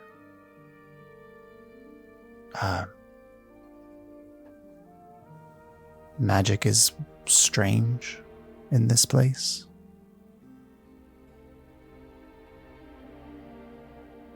Well, I just want you to know that I think it'll be much safer at our base camp if that's something that concerns you. Oh, it's been almost 3 years. By myself. I think I'm safer than you. We're not going to force you, but I do want to extend the invitation. I have it on my map. Can we insight check this person? Like how? We made it for 15 minutes before someone said insight this person. It's a new record. It's a new record. Chose. She seemed very vulnerable. Yeah, go ahead, Robert. Wanted to. Yes. Go, Jace. I guess just using my skill of what I know of, like persuading people and manipulating people, is this person being? Yeah, and I will let you know that a person rolls either deception or persuasion when you are inciting them, and the number that this person rolled is 23. They're good. I rolled an 18. Can I roll insight, but specifically, like, I'm not looking to see if she's lying. I want to see if I can tell whether she, like, this energy that she has is, like, magically driven, like, or, like, something happened to her. Yeah. To cause this, like, psychic, like, whatever is going on in her brain, or if this is, like, a result, like, a natural result of circumstances. Yeah, sure. Go ahead. So yeah, Ravik, your distrust goes up, but it feels to you as if Vera is speaking truth. I got a 24. 24.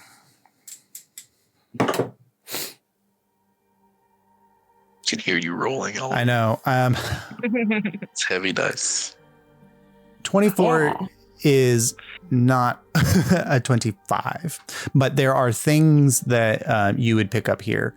There is something magical about Vera Thetis. It is unclear to you whether it was something that was done to her or if she's done it to herself. But there is some kind of magical essence affecting her perception or her, like the way her cognition.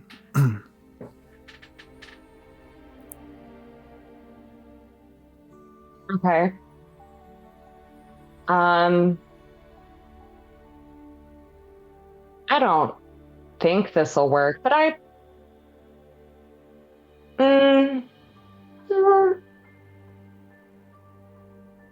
no. I would know. I wouldn't think that lesser restoration would do anything for this person, would I? No, like something like that effective would probably take a greater restoration since it's not a poison or disease. But make an Arcana check.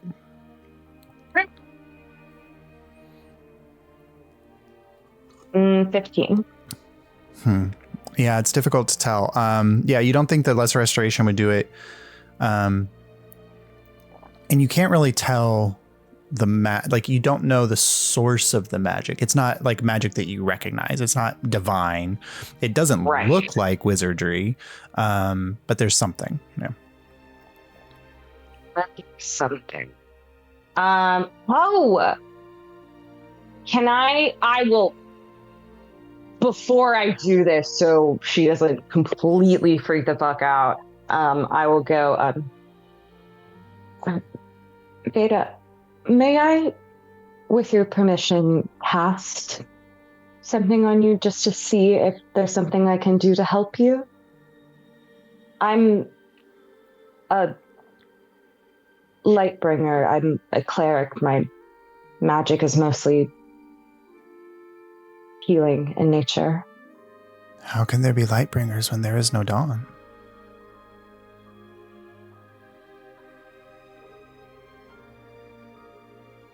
I don't know. But you can watch me and find out. Make a persuasion check. Okay. She's very, like, she's definitely keeping, like, a good solid 5 feet away from everybody. Oh, yeah. I mean, I would not go for this if I were her, but I'm going to try because I'm not. 23. Okay. She reaches out a hand in your direction. Detect magic. Detect magic. Okay. 1. Staff is magical. Robe is magical. Bag is magical. Jesus. And there is a something in her mind that has been scrambled in some way, but it is enough if your detect magic can pick up on that it is a weird warping of the weave that will untangle itself in time. Hard to know how long. Okay. Cool.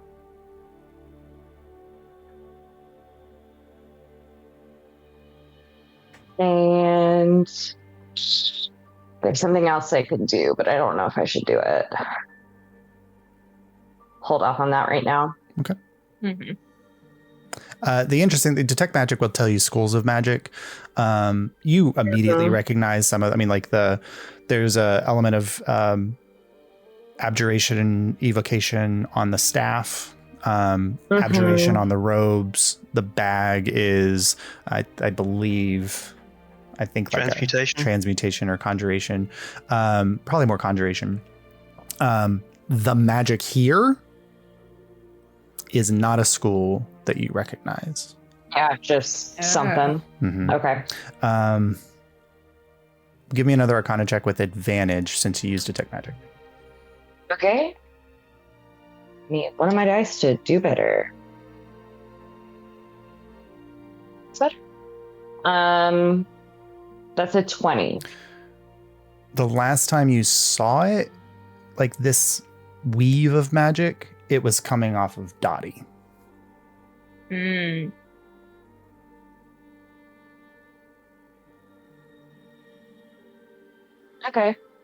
Oh, I wasn't there. I can't ask this question. Never mind.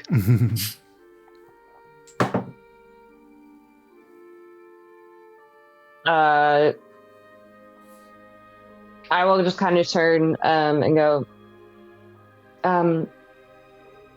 Dottie, the magic coming off of Theta here feels similar to some of the ones coming off of you. Dottie kind of perks up and looks. She doesn't look like a chicken. Angel was right.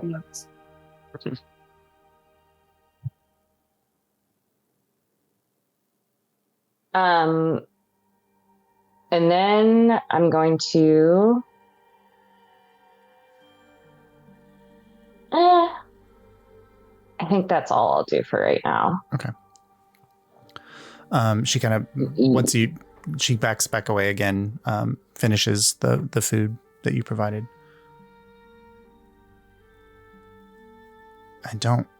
You all are heading in a direction. Are you going to the Opal?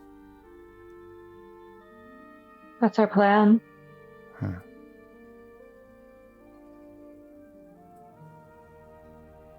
Get her to free the continent.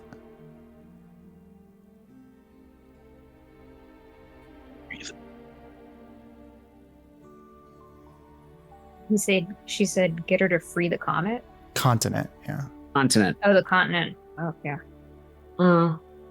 What exactly does that mean? Who is her? The Opal. The Opal is a living being? She is. Oh. Well, you've met the Opal. No. She's been here longer than me. Is the opal the one making sure that ships don't land here? Yes. Mm. Also, none of you have tried to teleport? You didn't. No. Your ship, I assume, crashed here. Why didn't you just teleport home? We can teleport home. If you brought a mage with you of sufficient power. But we sort of wanted to explore before going back home. Well, Will Opal be okay with that? I don't recommend trying it. Don't teleport. What would happen if we did? Depends on where one goes between the moment that they enter a teleportation and the moment they come out.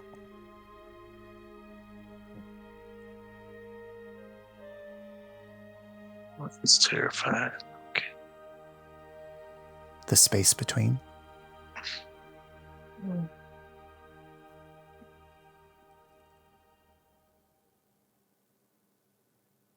Okay. Is that all teleportation magic or just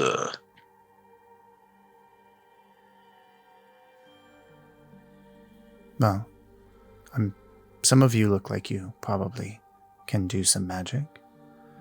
There are places on the continent where you may find that difficult or empowered. But this is not the workings of unrested ley lines. There is a web over this continent that the opal sits at the center of. She is a spider at the center of a crystal tower.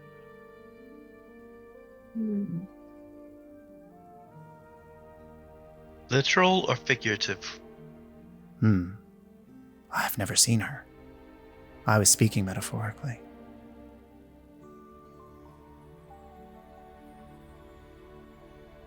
Ravik. That hits you. yes. A spider sitting at the Specifically the reference to sitting at the Part center of a crystal tower. And you remember in the vision that you had, in that tower, there was like a throne chamber that seemed to have like all the light was coming off of it and going in different directions. Now that you kind of think about it, it would look slightly like spider webs, just made of light. Where's the tower? Is the tower? It's in the valley.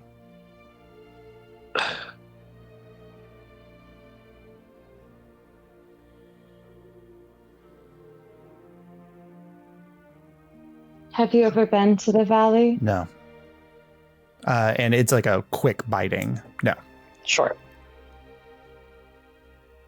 Who told you about all of this then? If you've never seen the tower or seen the throne, where'd you get this information? When you are powerful, when you are one of the ones who not only survived, but thrived during the subversion, your name travels far. There are few who do not know the opal.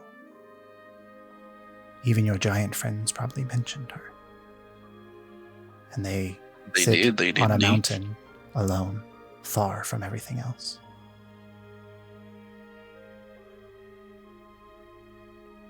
So the opal thrived in the veil as it covered the continent. And now shields Highwall from all outside influence.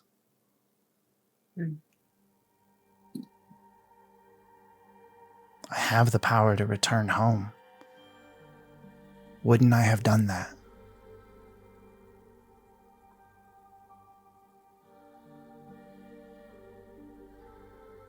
we find any further way to help or make progress, we'll come find you. I'll either be at your base or in Caldfiel. Whatever you decide, we'll Most find likely look for me among the dwarves. Dwarves. Okay. And this is called Caldfield? Caldfiel. It's been mentioned a few times. It's the part of what the expedition's goal is, beyond just kind of establishing an understanding of what the continents are looking like. It's to reconnect with Caldfiel, who is was the sister culture of the Eldritch Peak dwarves in Anarvir. And they've been separated from each other for quite a while, and have not been able to build a reconnection or are even conscious or aware of whether the dwarves are still alive or not. But Vera seems to be under the impression that they may be.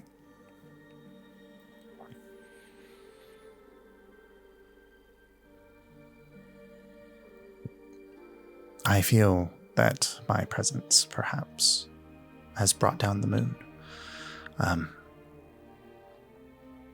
It's Well, okay. I find you quite interesting. It was kind of a somber evening anyway.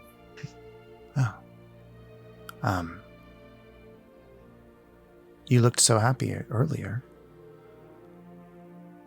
when you were Like you read a tarot. Traveling. It's very interesting. Earlier while we were traveling. What'd you say, Kieran? You were following us? I said Lucky read our tarot, which was interesting. Oh. Would you like her to read your tarot? Sure. Yes. Oh, okay. Oh boy. You're putting Jace on the spot, but No, hey, it's great. It's great. I had it's to a theme for the night. Honestly, I was thinking about asking her anyway, so I'm glad you did. Hell yeah. I figured out a way to ask her myself, but this is great. I figure any chance for additional insight.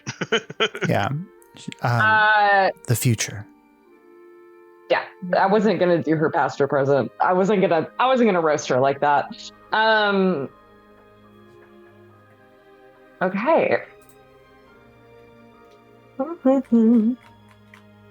Oh.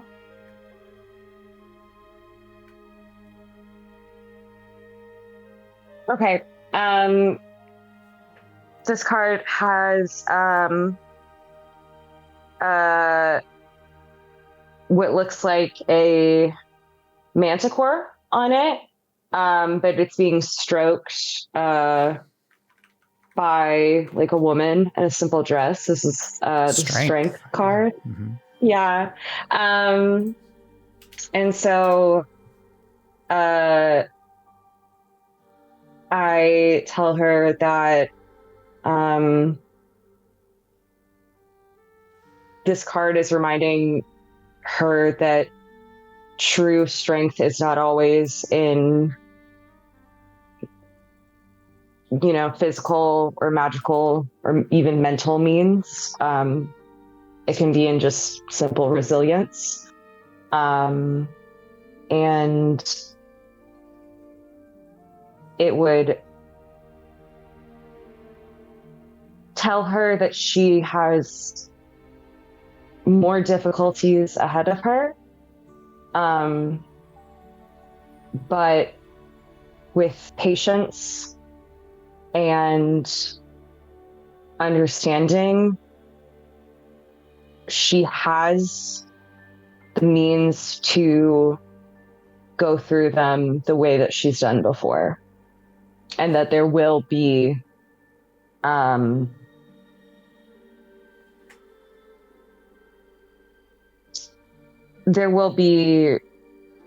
ending to this. A smile crosses her face. So all the struggle will mean something then. If you want it to mean something, then it will. Thank you.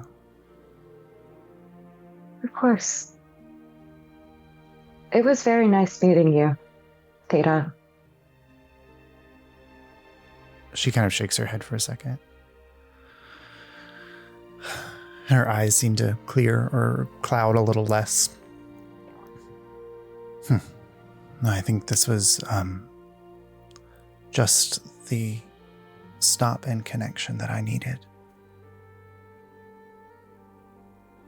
Us too. Travel safely. If your crew ever hopes to see home again, then you know what must be done.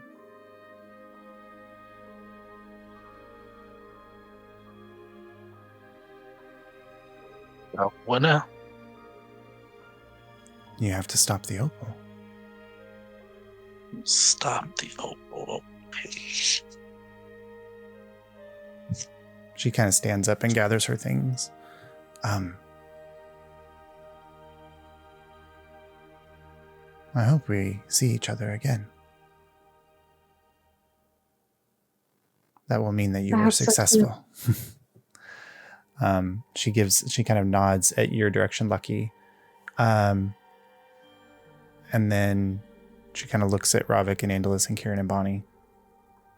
And then slowly backs away and fades into the reeds of night.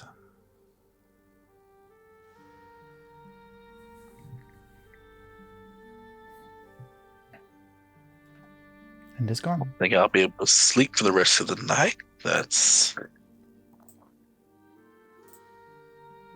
why we have watch. Did anyone catch on that she mentioned watching us earlier in the day? I certainly heard that.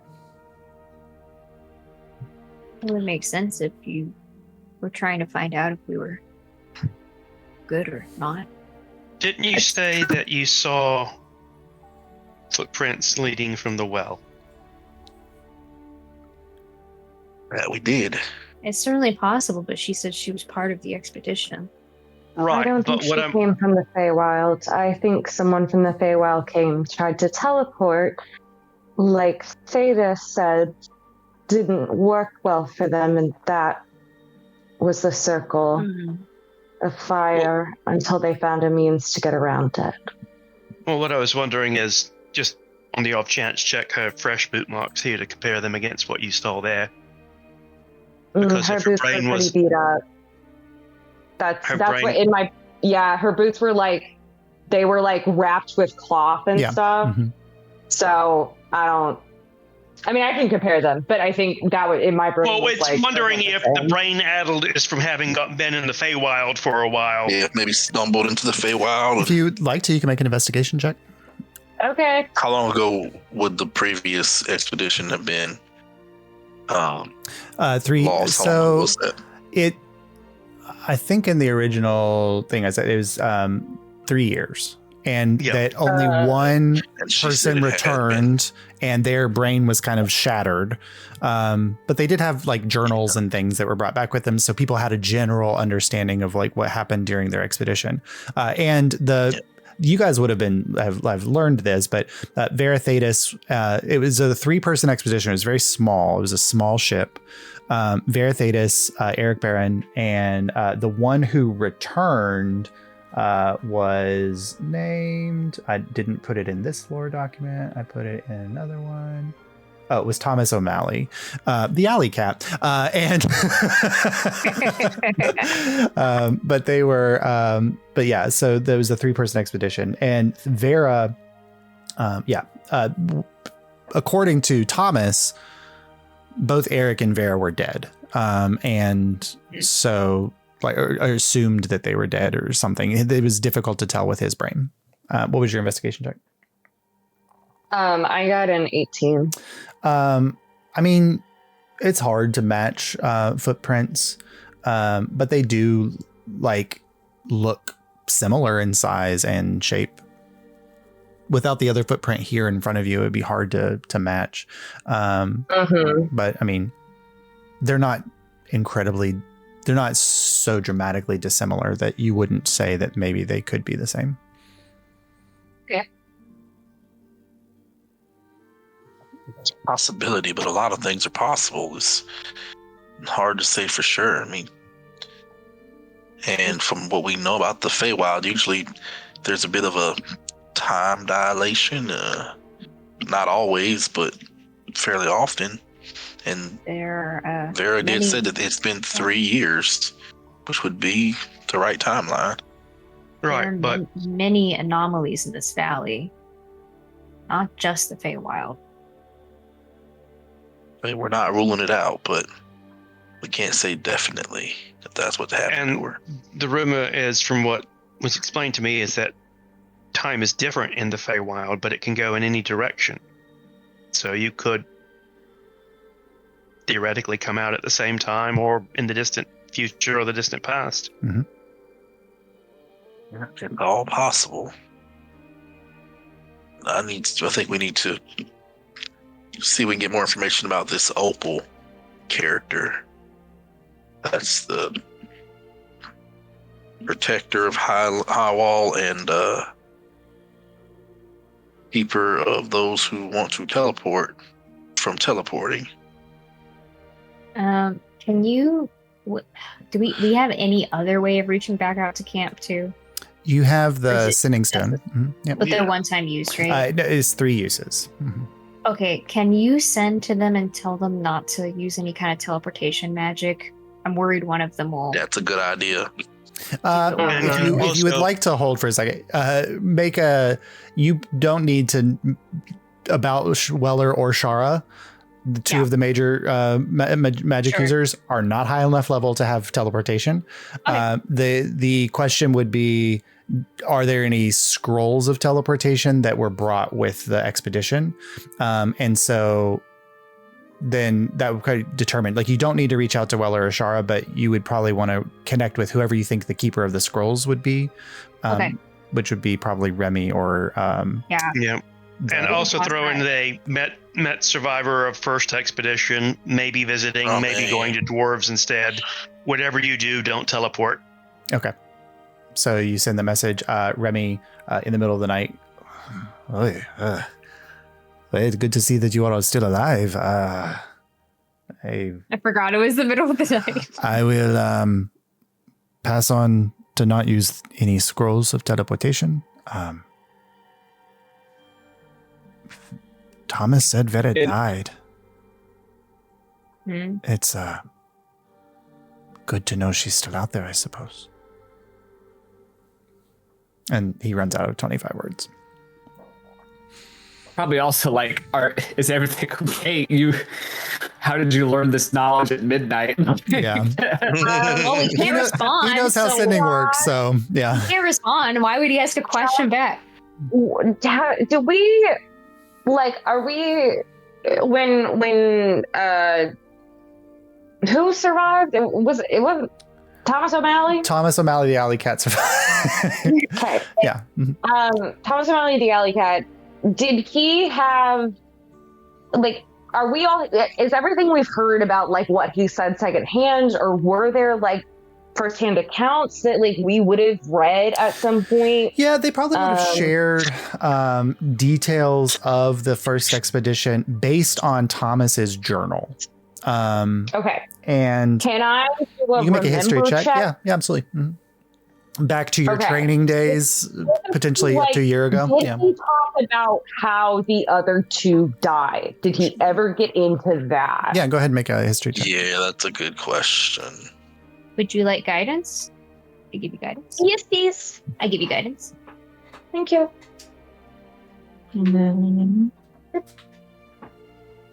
Okay, so that is history. That is 17. 17. Yeah, so the latter portion of his journal is so addled in its writing that people are still trying to decipher what he was trying to say. But in the later portions that you all would have read as part of your training, when they're specifically so that you guys know potential dangers in the area, as well as just general landmarks and things to look out for, there was a report that many people assume was the early stages of Thomas's brain, kind of like him losing hold, right? he seems to have come under the impression that there was an illness or sickness that was spreading. And it was because they had come into contact with some denizens of the, he said, the Blood War. And he was quite certain that Eric was the first to contract the illness, and that Vera was so terrified that the illness was spreading and that it was going to do something terrible to them, that Vera killed Eric. Whoa. And then ran off into the woods, and he never saw her again. He just assumed that she would not have survived. It does. Okay. Dang. Cool. Funsies. I don't relay that to the rest of the group. Yeah. The Blood War is... If you want to remember on your own, Tan. Yeah, the Blood War is, for you, that language is not normal. Religion check would be okay. Almost certainly no. Almost certainly no. No. Yeah. No. You. Well, that was the do I like kombucha? Do I like kombucha? Yeah, I heard it too. Yeah. Wait, do I have to? I can only give you guidance and stuff I'm proficient in. Is that how it works? No, now? you can give guidance, but also Lucky explicitly said that they weren't Just help, sharing, so True, you they're can't help doing with the this on their recollection. own. Yeah. Yes. Yeah. higher than 9. Blood War is, so you know enough about religion to know that when you studied this text, Blood War, people have no idea what he was talking about. And it has no, there's no history of that word in the religious order or thinking of the world. And so that is a phrase that seems to have been created whole cloth by Thomas. Bless you. Yeah. Well, I don't know what it means, and I let it go. Okay.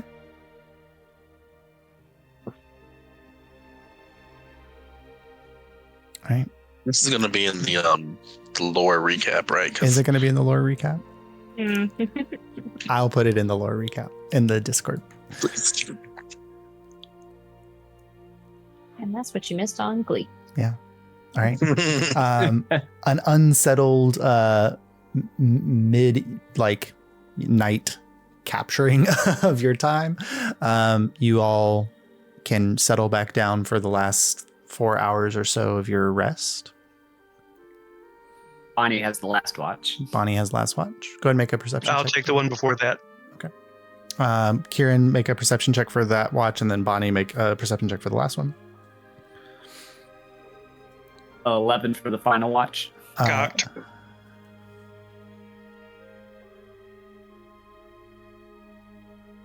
19. So perception is all about being able to recognize the things that are around you, being able to notice patterns in space that are things that are out of order. Kieran, sitting alone at a watch, intensely aware after this evening's events that you guys are alone, but also intensely aware that that may not always be the case. But the rest of the evening goes without a hitch. The morning comes. You all rise and awake. And the third of 4 days of travel before you. Yay. You pack up and board the cart. Yes, indeed. Kieran will work on riding on the cart and carving his sword, since we may need it if we're going to face down the opal. Okay, yeah, go ahead and make a dexterity check, add your proficiency bonus. How good are the shocks on the cart, Bonnie? They're not bad. That's kind of one of those things where it's going to affect speed more than it will affect whether or not we can do it. Okay. All right. Like if it's really rough terrain, like we can do it, but it's going to cut travel time like in half or a quarter, depending on how like bad the terrain is. Okay. The terrain's not Another 15. not so bad that it wouldn't give Kieran. It would give Kieran disadvantage on his carving. All right, then yeah. So you are able to hone the front edge. So you think you're probably like because you spend about 4 hours or so on this during the or 4 or 5 hours on the travel time. You think probably 2 more sessions of this type of whittling and carving, and you'll have the general structure, and then it's just final polishes. So you got a couple more days. But Lucky, your passive perception is good enough for this because everything else that you guys have encountered on the journey have been small landmarks or creatures or things like off in the distance. It becomes very clear and apparent about halfway through the day that you are approaching the edge of a cliff. And you heard reference to this in the past that the plains are built up on a plateau, that they are a plateau that there's some kind of gorge thing that cuts through and then down into a valley, and the Valley of the Opal. And then beyond that is the mountain range. And so you are approaching this cart path is going there. And the cart path seems to swing around the cliff edge and then go further west. And you get the sense that like the valley that you're looking for is probably about 20-30 miles that way. It's towards the end of your day. You would get there about mid-morning or mid-afternoon tomorrow. But that's on the other side of this cliff. How are you getting down, right? But you see there's a gorge where maybe an ancient river had cut from the plateau down and had cut down in and had gone down into the valley. And so there's this gorge that's cut into the plateau and then cuts down into the valley, and you can take the gorge, or you all can head to the west and go around to where the plateau and the lowlands meet up again at the mountain rise and then follow the mountain ledge down. It's just a difference of 1 day's journey. If you take gorge, tight space, 2 days journey, 3 days journey if you go around to the north and to the mountain ridge. Yeah, I personally think we should take the north.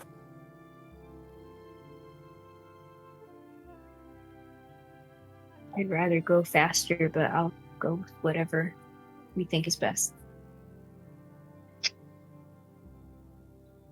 Whatever you think your Evens north. heart here can North. handle the best, I think. Well, the cart can handle both, but I really don't like the idea of getting pinned in down there.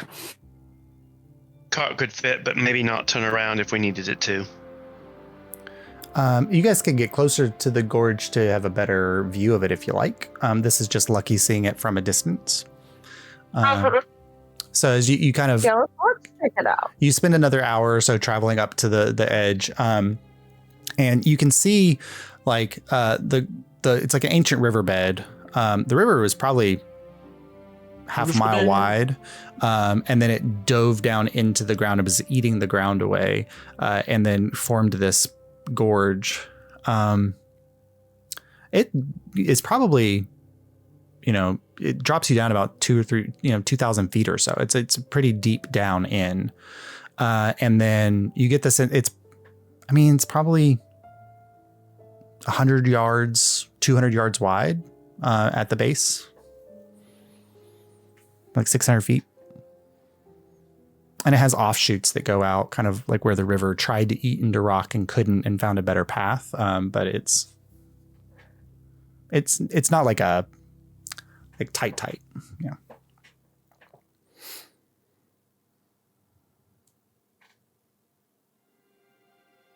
Angelus just looks to y'all. Do we have a telescope by any chance? Bonnie had a looking glass. Like yeah. a landscope? Yep. Yeah, I'll pass it off to you. I'll look down and basically trying to see if there's any kind of path of somebody that's gone before us. Yeah. Go ahead and make an investigation check. And then secondly, into the valley itself to see if I can see the heart of the opal. Yeah, sure. So investigation for looking for specifics in the valley or in the gorge, and then a perception for just scanning the valley beyond.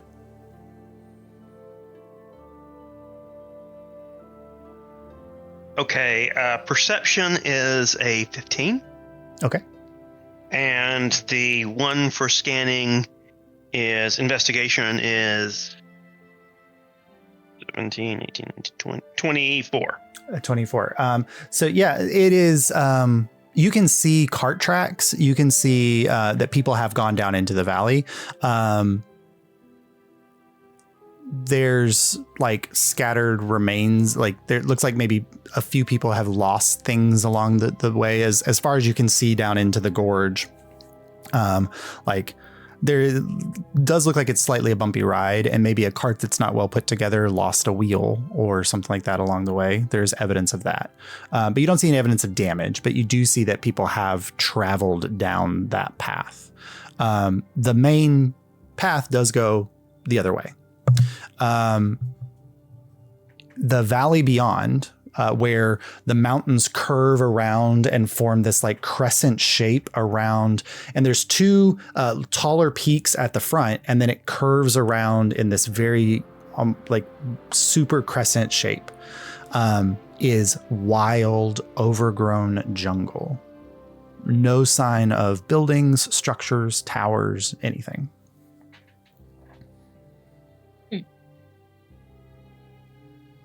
I relay that to the group.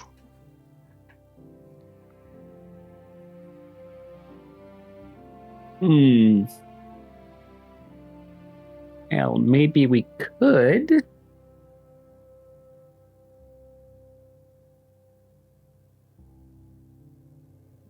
When Lucky, we were what does your tarot say to do? Oh, all right. The long path or the short path? Okay, well, tarots literally have a yes or no. So let's, we're going to do it off of, should we take the gorge? Yes. Okay. Hold on. I don't know if you Thank should you, Holt. rely on tarot for serious life decisions. We've made worse. Yeah. I've seen people make a lot worse, unfortunately.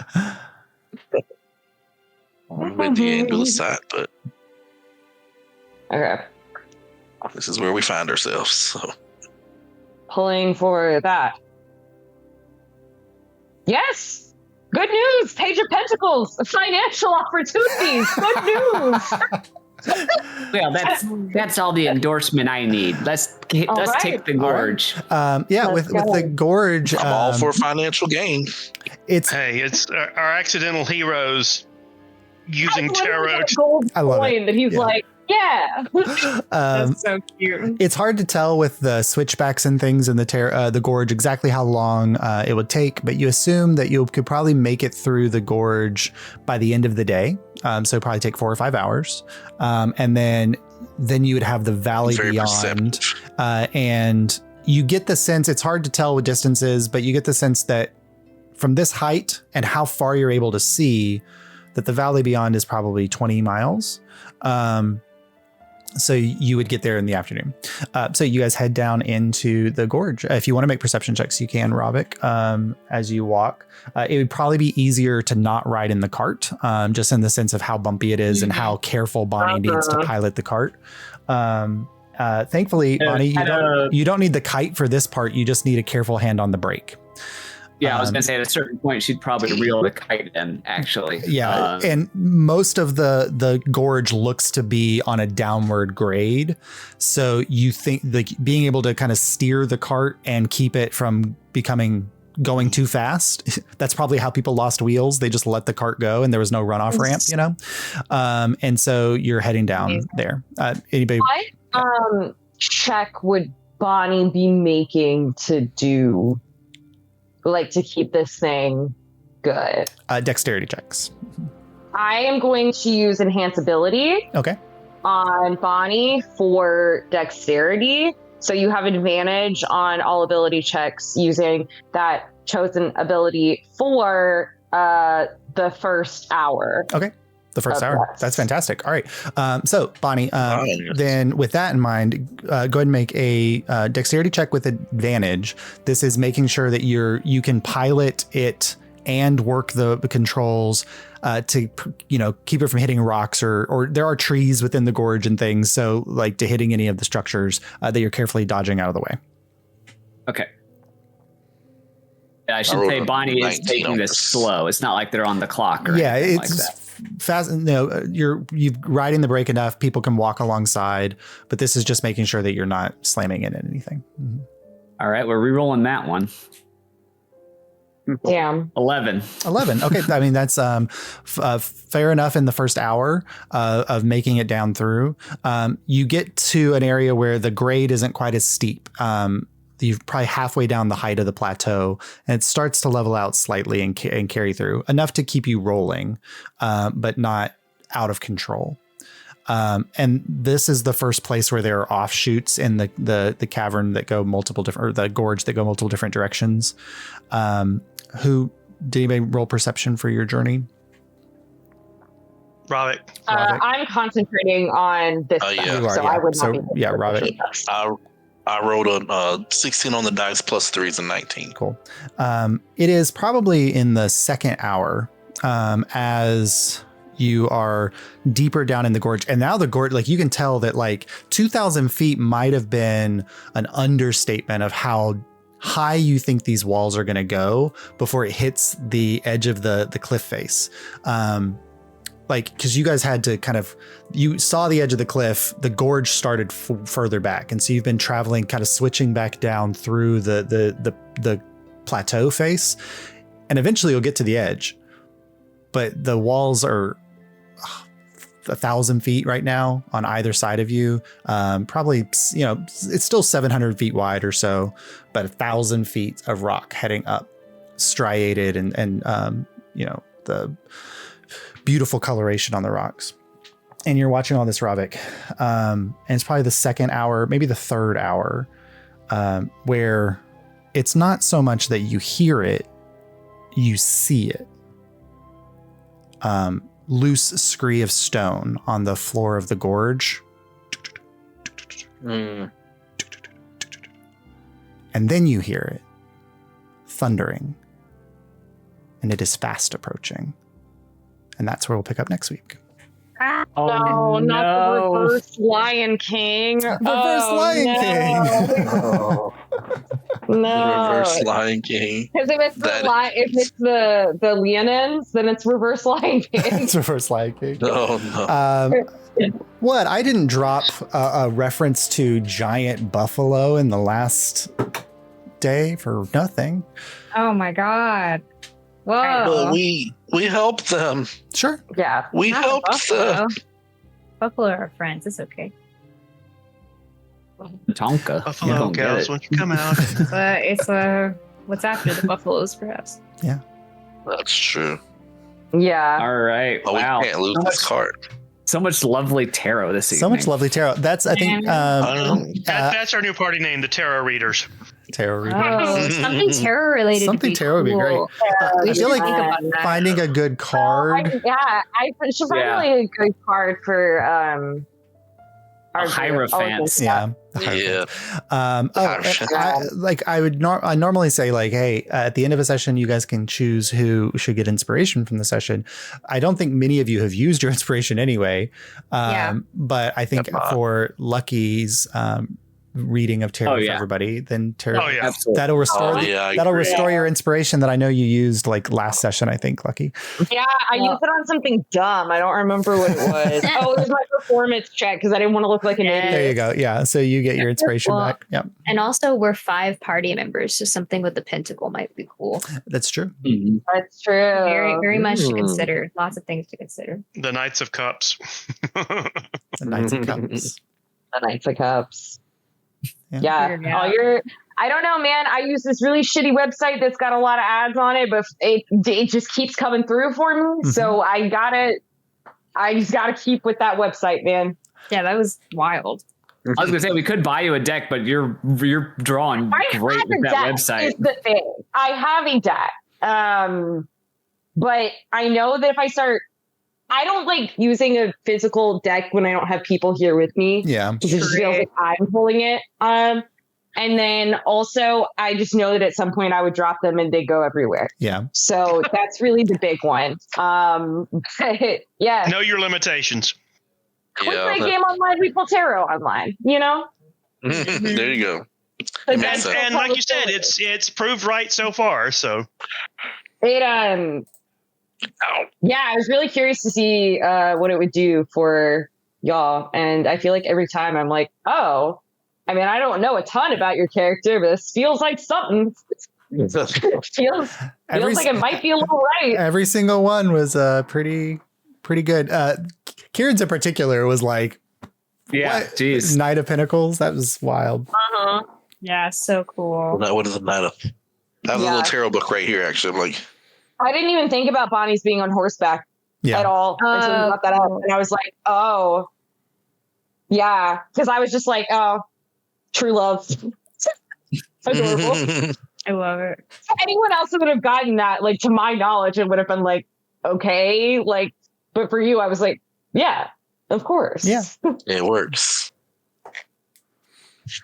And Ravik It's is perfect. the fool. The fool is perfect for Ravik.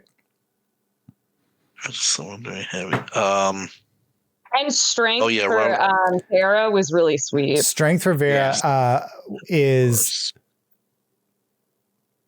beyond appropriate. Love that. All right, I'm gonna go to bed, y'all. All right. Great session. See y'all next week. Yep. Thank you, guys. Hey.